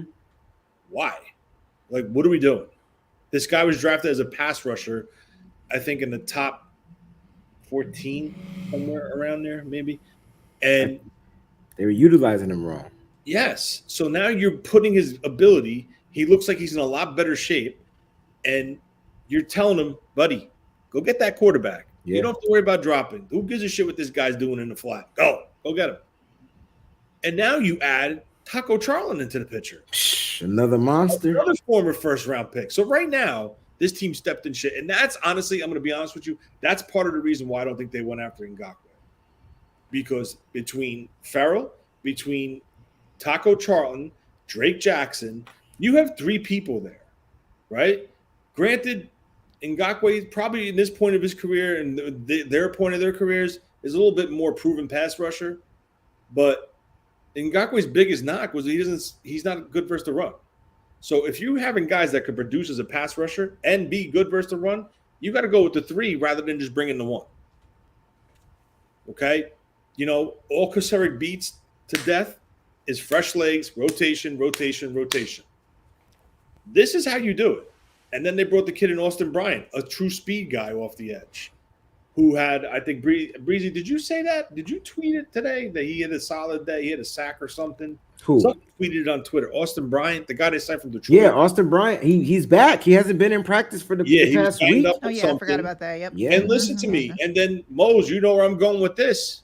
You got that moose coming over from Georgia that was used poorly at Georgia. You know, I don't understand Georgia. I'm just going to go on a rant right now because last year their number one pick was Walker by Jacksonville. Mm-hmm. Mm-hmm. Okay. When he went number one, accumulating 5.5 sacks, Beal had 6.5 sacks. Mm-hmm. So what's going on here? I'm going to tell you what's going on. They don't know how to use defensive linemen. Mm-mm. Their focal point on their defense is you set the edge and you don't move. You read and react. Don't move. Don't give up the edge. You're putting this kid who has an elite first step. He's got a better first step than half of these guys in the NFL. It's super quick, bro. Okay. I'm telling you, don't expect to see him. They have him hidden on the field doing workouts. He might be a little nicked right now. This guy's going to get swept and hidden somewhere. He's going to get red-shirted. They're hiding him. And then next year, when the two first-round projects come off the books, guess who's waiting in the wings? Him and Darrell Luter Jr. are going to be stashed. Mm-hmm. They're going to be stashed. And depending on what happens in the season, Bill might be one of those late season additions to the roster. Yeah. That like our defense is already crazy, but you haven't seen this kid yet. And when I tell you his first step is so quick off the snap, I mean the speed to him to get into the backfield is ridiculous. I think his first step is faster than Nolan Smith. Oh, 100%. 100%.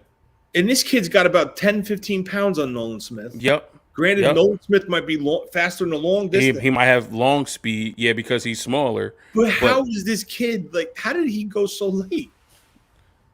We call this show full circle, and I just talked about that first step get off. Crazy. Bill has it. Like, when we talk about depth, and Tony just went over it, but, Drake Jackson, Cleveland Farrell, Taco Charlton, and Austin Bryant, just those four, if we didn't have Nick Bosa. With who we have on the inside, with Armstead and Hargrave. That's the difference. With Givens and Kinlaw backing them up, and then T.Y. McGill. I think we keep 10 to 11 defensive linemen. I think we keep 5 inside, 5 or 6 for the outside. And when we get Bosa back, that rotation opposite him.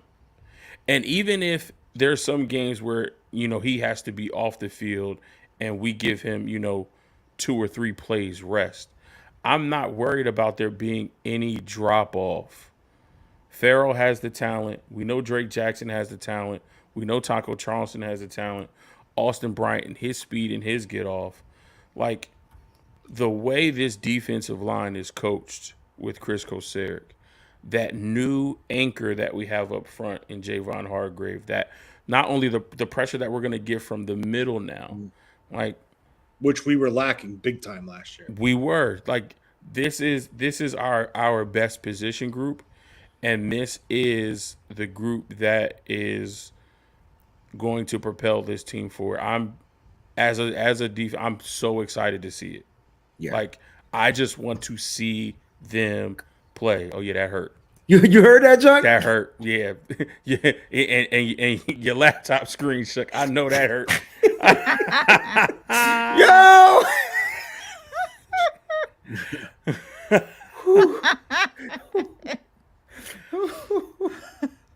That's like one of them Javon Kinlaw knee knocks real quick, man. Now, I just ran into a Kinlaw. Ouch. All right. Kurt says, he says Luter can't be stashed. So listen, what I know about my Kyle is he'll find a way to tell me that a person is injured when they're not injured, and they'll find a way to end on some type of PUP till that runs out, and then it'll be an IR, then that'll run out. But I don't think they need him right now. I think that's kind of where it is. You got Isaiah Oliver out there. The outsides are pretty much on lock. Diamador Lenore is a lock. The question is who's going to be that rotational outside corner. You only need one. Mooney's a lock, and then you got Oliver on the inside. I feel like Quantrez Knight is trending upwards.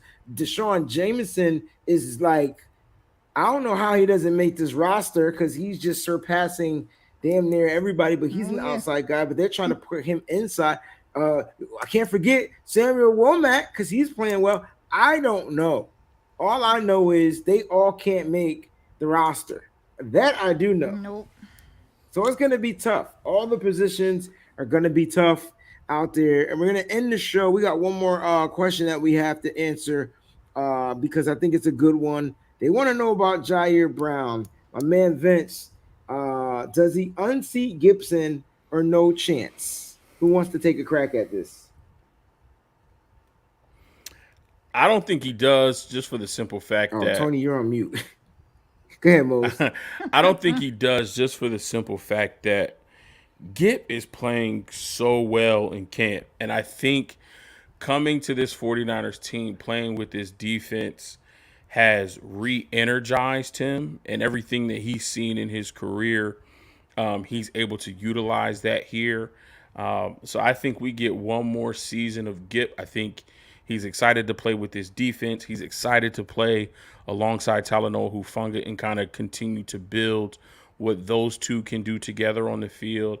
And I think he's going to be an amazing mentor for Jair Brown. I think we see Jair Brown in different packages. I think we may see sometimes where there's 3 safeties on the field, Gip, Hufanga, and Brown all at the same time, and watch them do some interchangeable type things.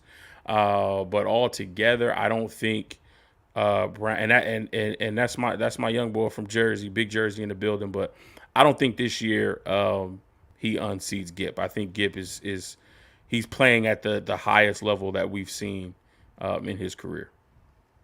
Yeah, I agree. Anybody else want to add anything to that? Tony, did you have something you wanted to say? I agree with the certain packages that Wilkes will implement using the 3 safety look. I agree with you 100% there. I also think it could be the same scenario as how they brought along Hufanga with Tarp. Maybe towards the latter part of the year, you start giving him reps, and then you start that slow transition. It all depends on how he picks it up, and it all depends on where Gip is. Is Gip healthy? Are you seeing a slight decline with Gip? It all depends on that. It's too early to really predict it, but I could see that scenario where Gip just takes it and run, and they just wait till next year. I do think the packages will be installed, and I also do think there is a strong possibility that they do that smooth transition with Gip and Jair Brown. Yeah, there's a possibility, man. Look, Jair Brown, the one thing that he does well is tackle.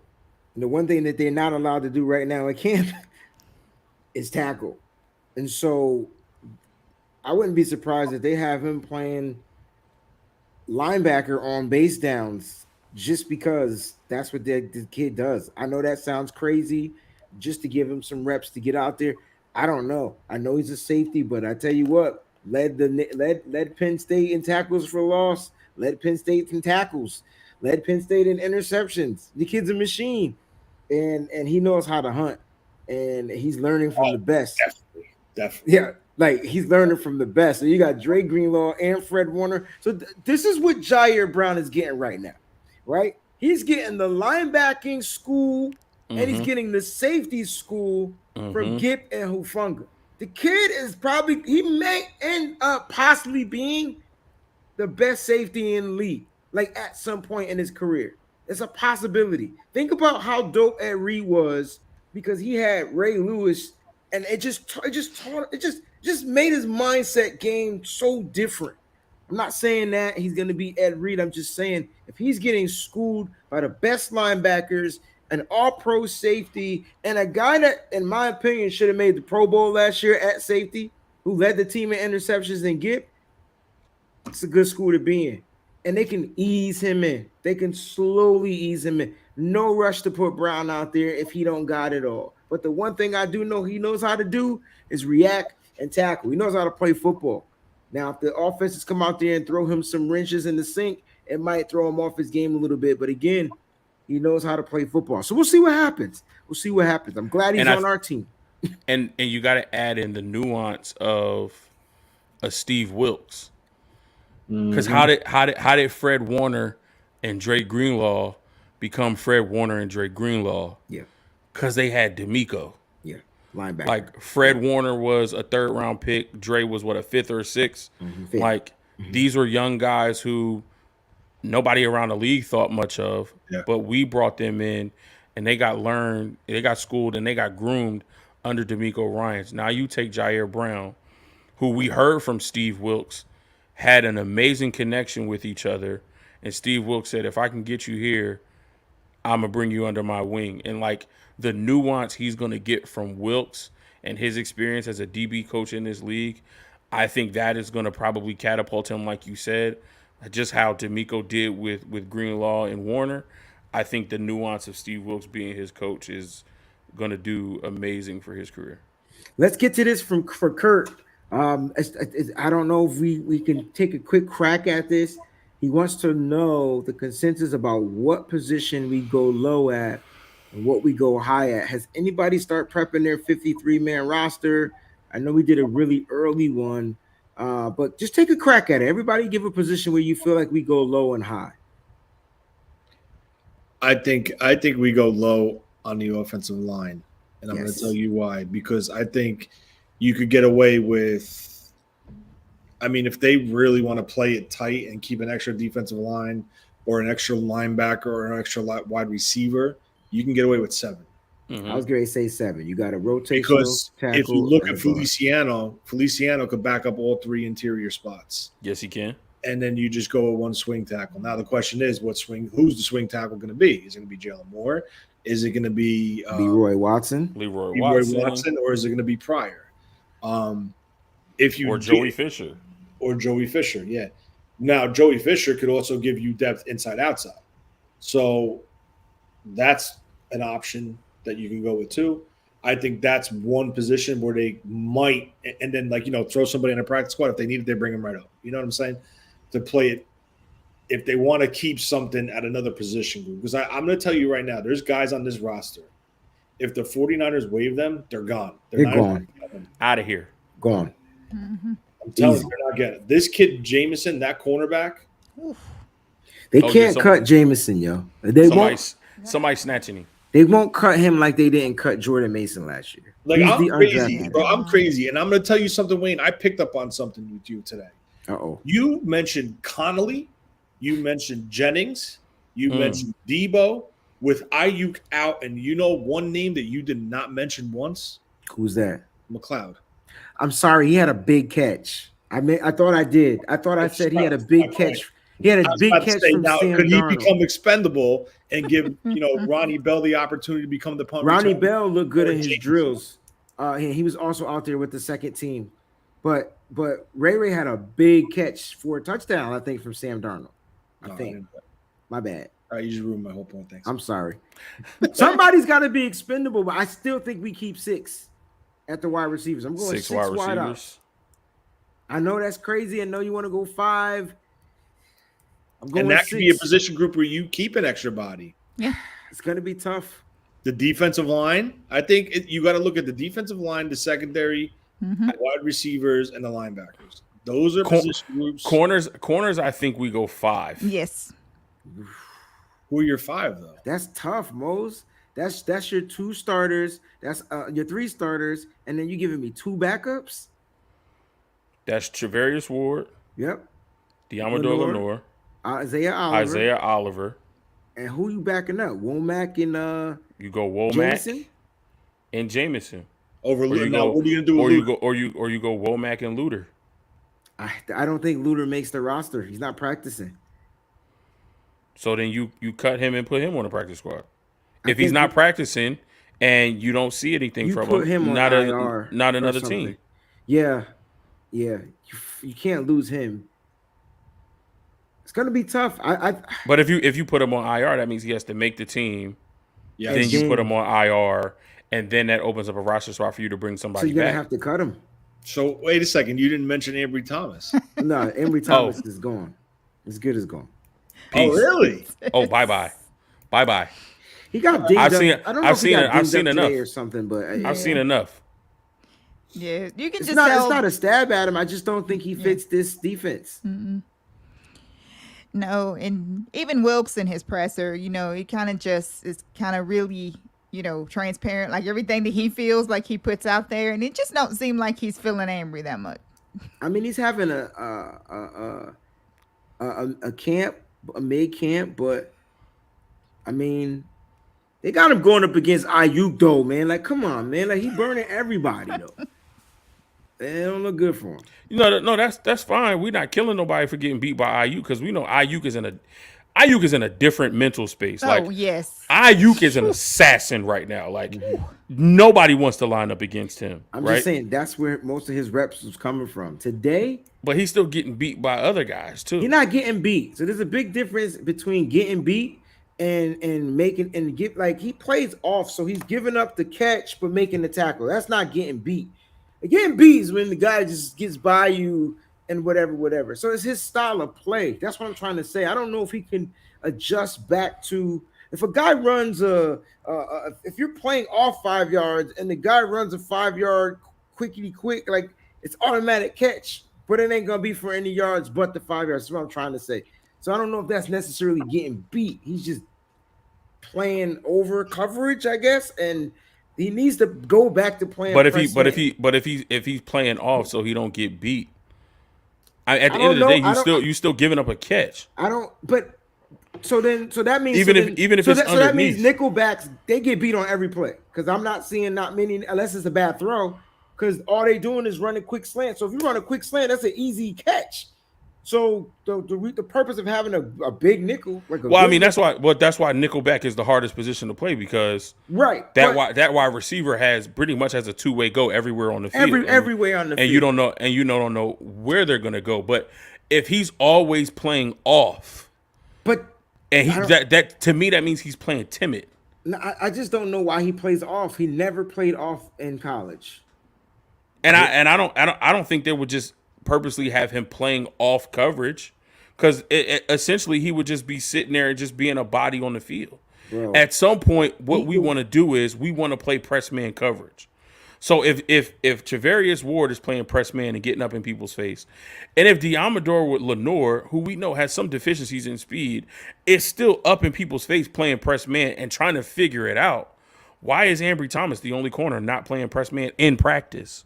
I can't answer the question, but I know the way he played his rookie year toward the end of the season is the same way he's playing. So either they adjusted or he got worse, and he ended up good the end of his rookie year. He was going into camp the number 2 cornerback that next season, and then he didn't come into camp healthy. He didn't come into camp right.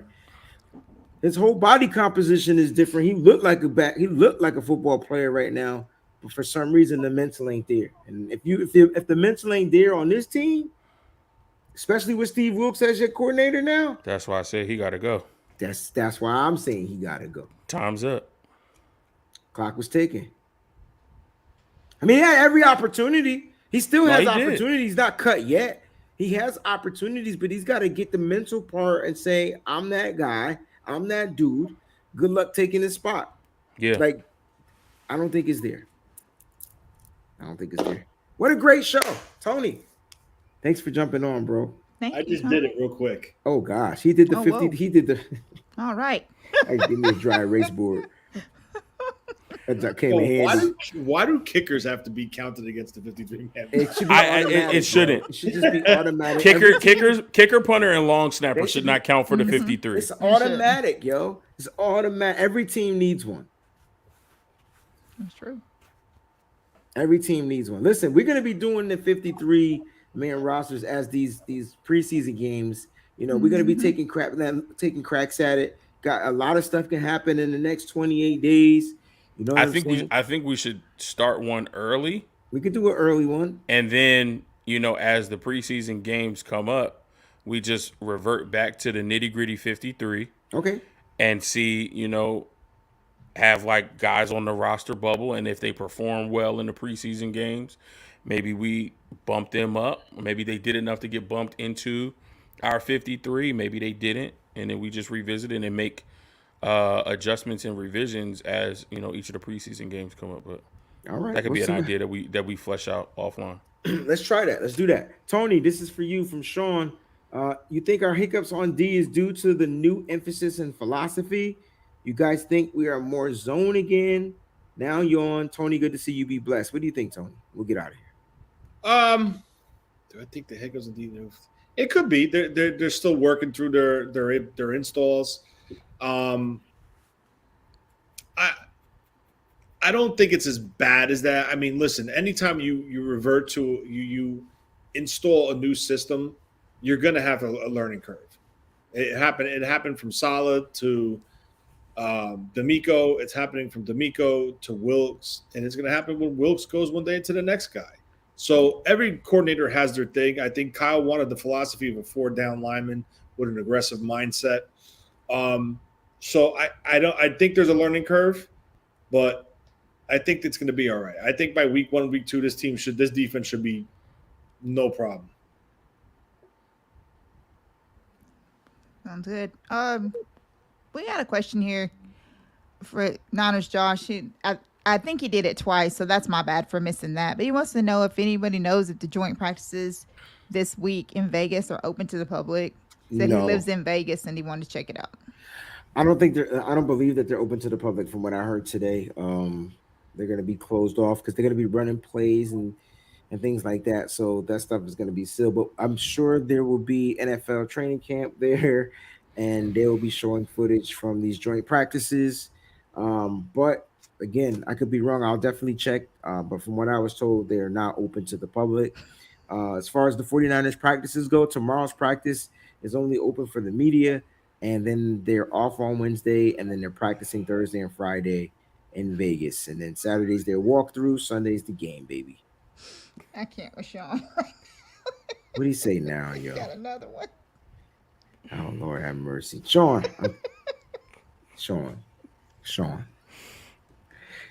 You guys think when Go kicks off, he farts dust, therefore leaving him vulnerable to injury.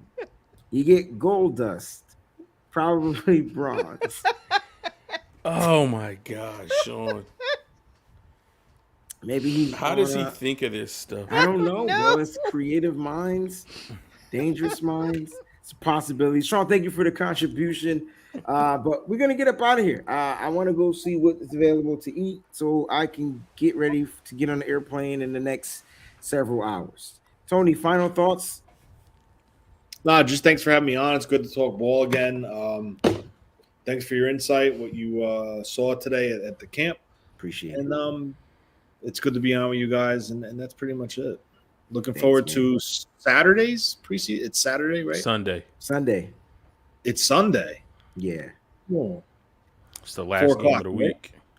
It's 4:00 on NFL Network. 4:00 p.m., baby. Yeah, I'll be working. Sucks. Oh, man. Listen, man. We got to talk to your job. It's football season. I'm in a new department now, buddy. Things are different. I understand. Mo's final thoughts, bro. Listen, today was the last open practice to the media, so we may not get much. Obviously, we're gonna have to, watch out for the Grant Cohns and the Matt Mayokos of the world to kind of give us some insight as to what our guys are up to. But I know we're flying to Vegas and we're getting those joint practices in. There's going to be a lot of talk about, Jimmy Garoppolo going up against his former team and what our defense How many is able to interceptions do. Jimmy going to throw to our linebackers, bro? I'm already running the thing. I'm already running it. Let's go around the world. How many interceptions you got, Mose? How many joint practices? 2. 2 joint practices? So I'm going 4 a practice. So I got 8. Yeah. I think I'm going 8 too. I'm going 4 a practice. Tony, that sound unrealistic to you? That's probably true, but I'm going to give him a break. Remember, this is a guy that threw 5 straight interceptions in one practice. So I'm going to go 2 and 2 because I don't think they're going to pull his ass out of there real quick. You're gonna get to start jawing. Yep. Oh, man. Yeah, man. But it's exciting time. You're closer and closer. We're getting to real football. So I'm excited to see what we do on Sunday. I'll talk to Breezy and see what we can do. Maybe we can try to do some type of little watch party or something. If Breezy can't do it, maybe I'll do it myself or something like that. We'll figure something out. But excited to get to Sunday. Obviously, today is Monday, so got a long week ahead of us. Hope everybody stays well. Hope everybody has a great week. And then we get to Sunday, some 49ers football. Can't wait. Peachy, over under Jimmy Garoppolo, 8 interceptions against the 49ers defense. He's used to throwing interceptions. Unless to the 49ers they spoil the fun like Tony is doing with the amount of of interceptions or He said they gonna whatever pull his ass out of because there. if they pull him, and they probably will because of embarrassment for one. They may. You just never know.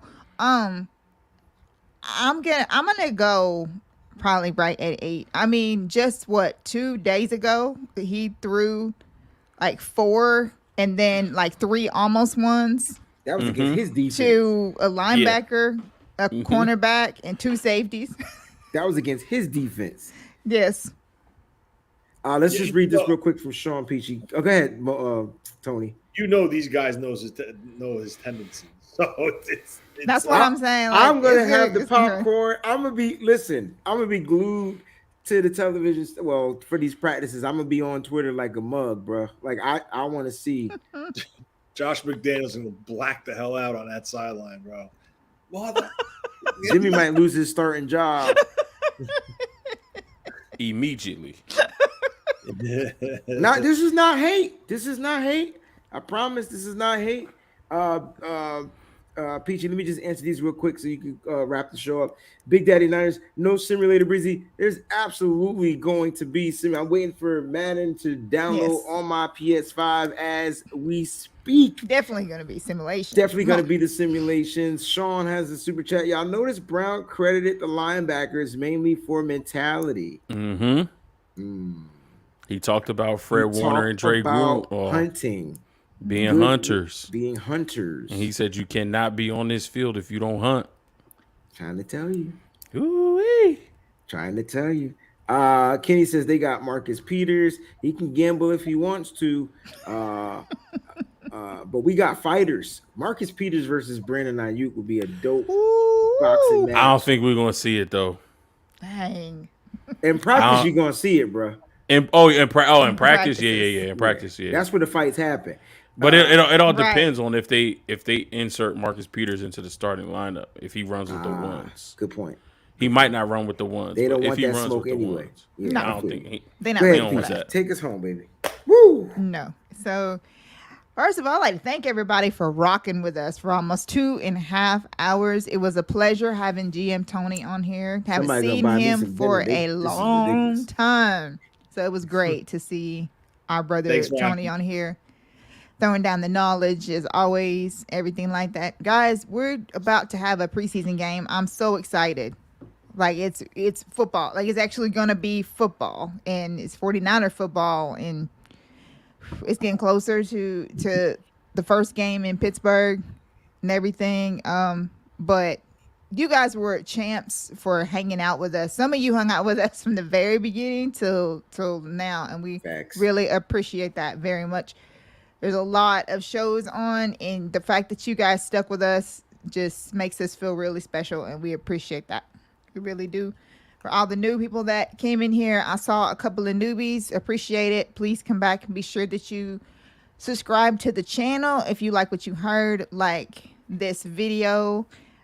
We got some fun things coming. Also join the Breezy's Bunch crew. It's going to get exciting because football's starting. So there's a lot of fun things in the works.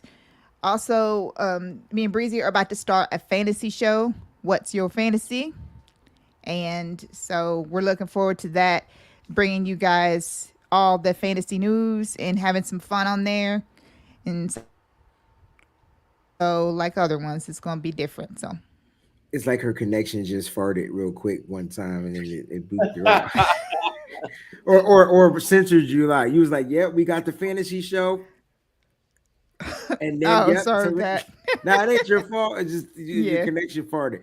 Guys, we love y'all. Thanks for watching. Stay up. Keep it nitty gritty, baby. We out. Peace.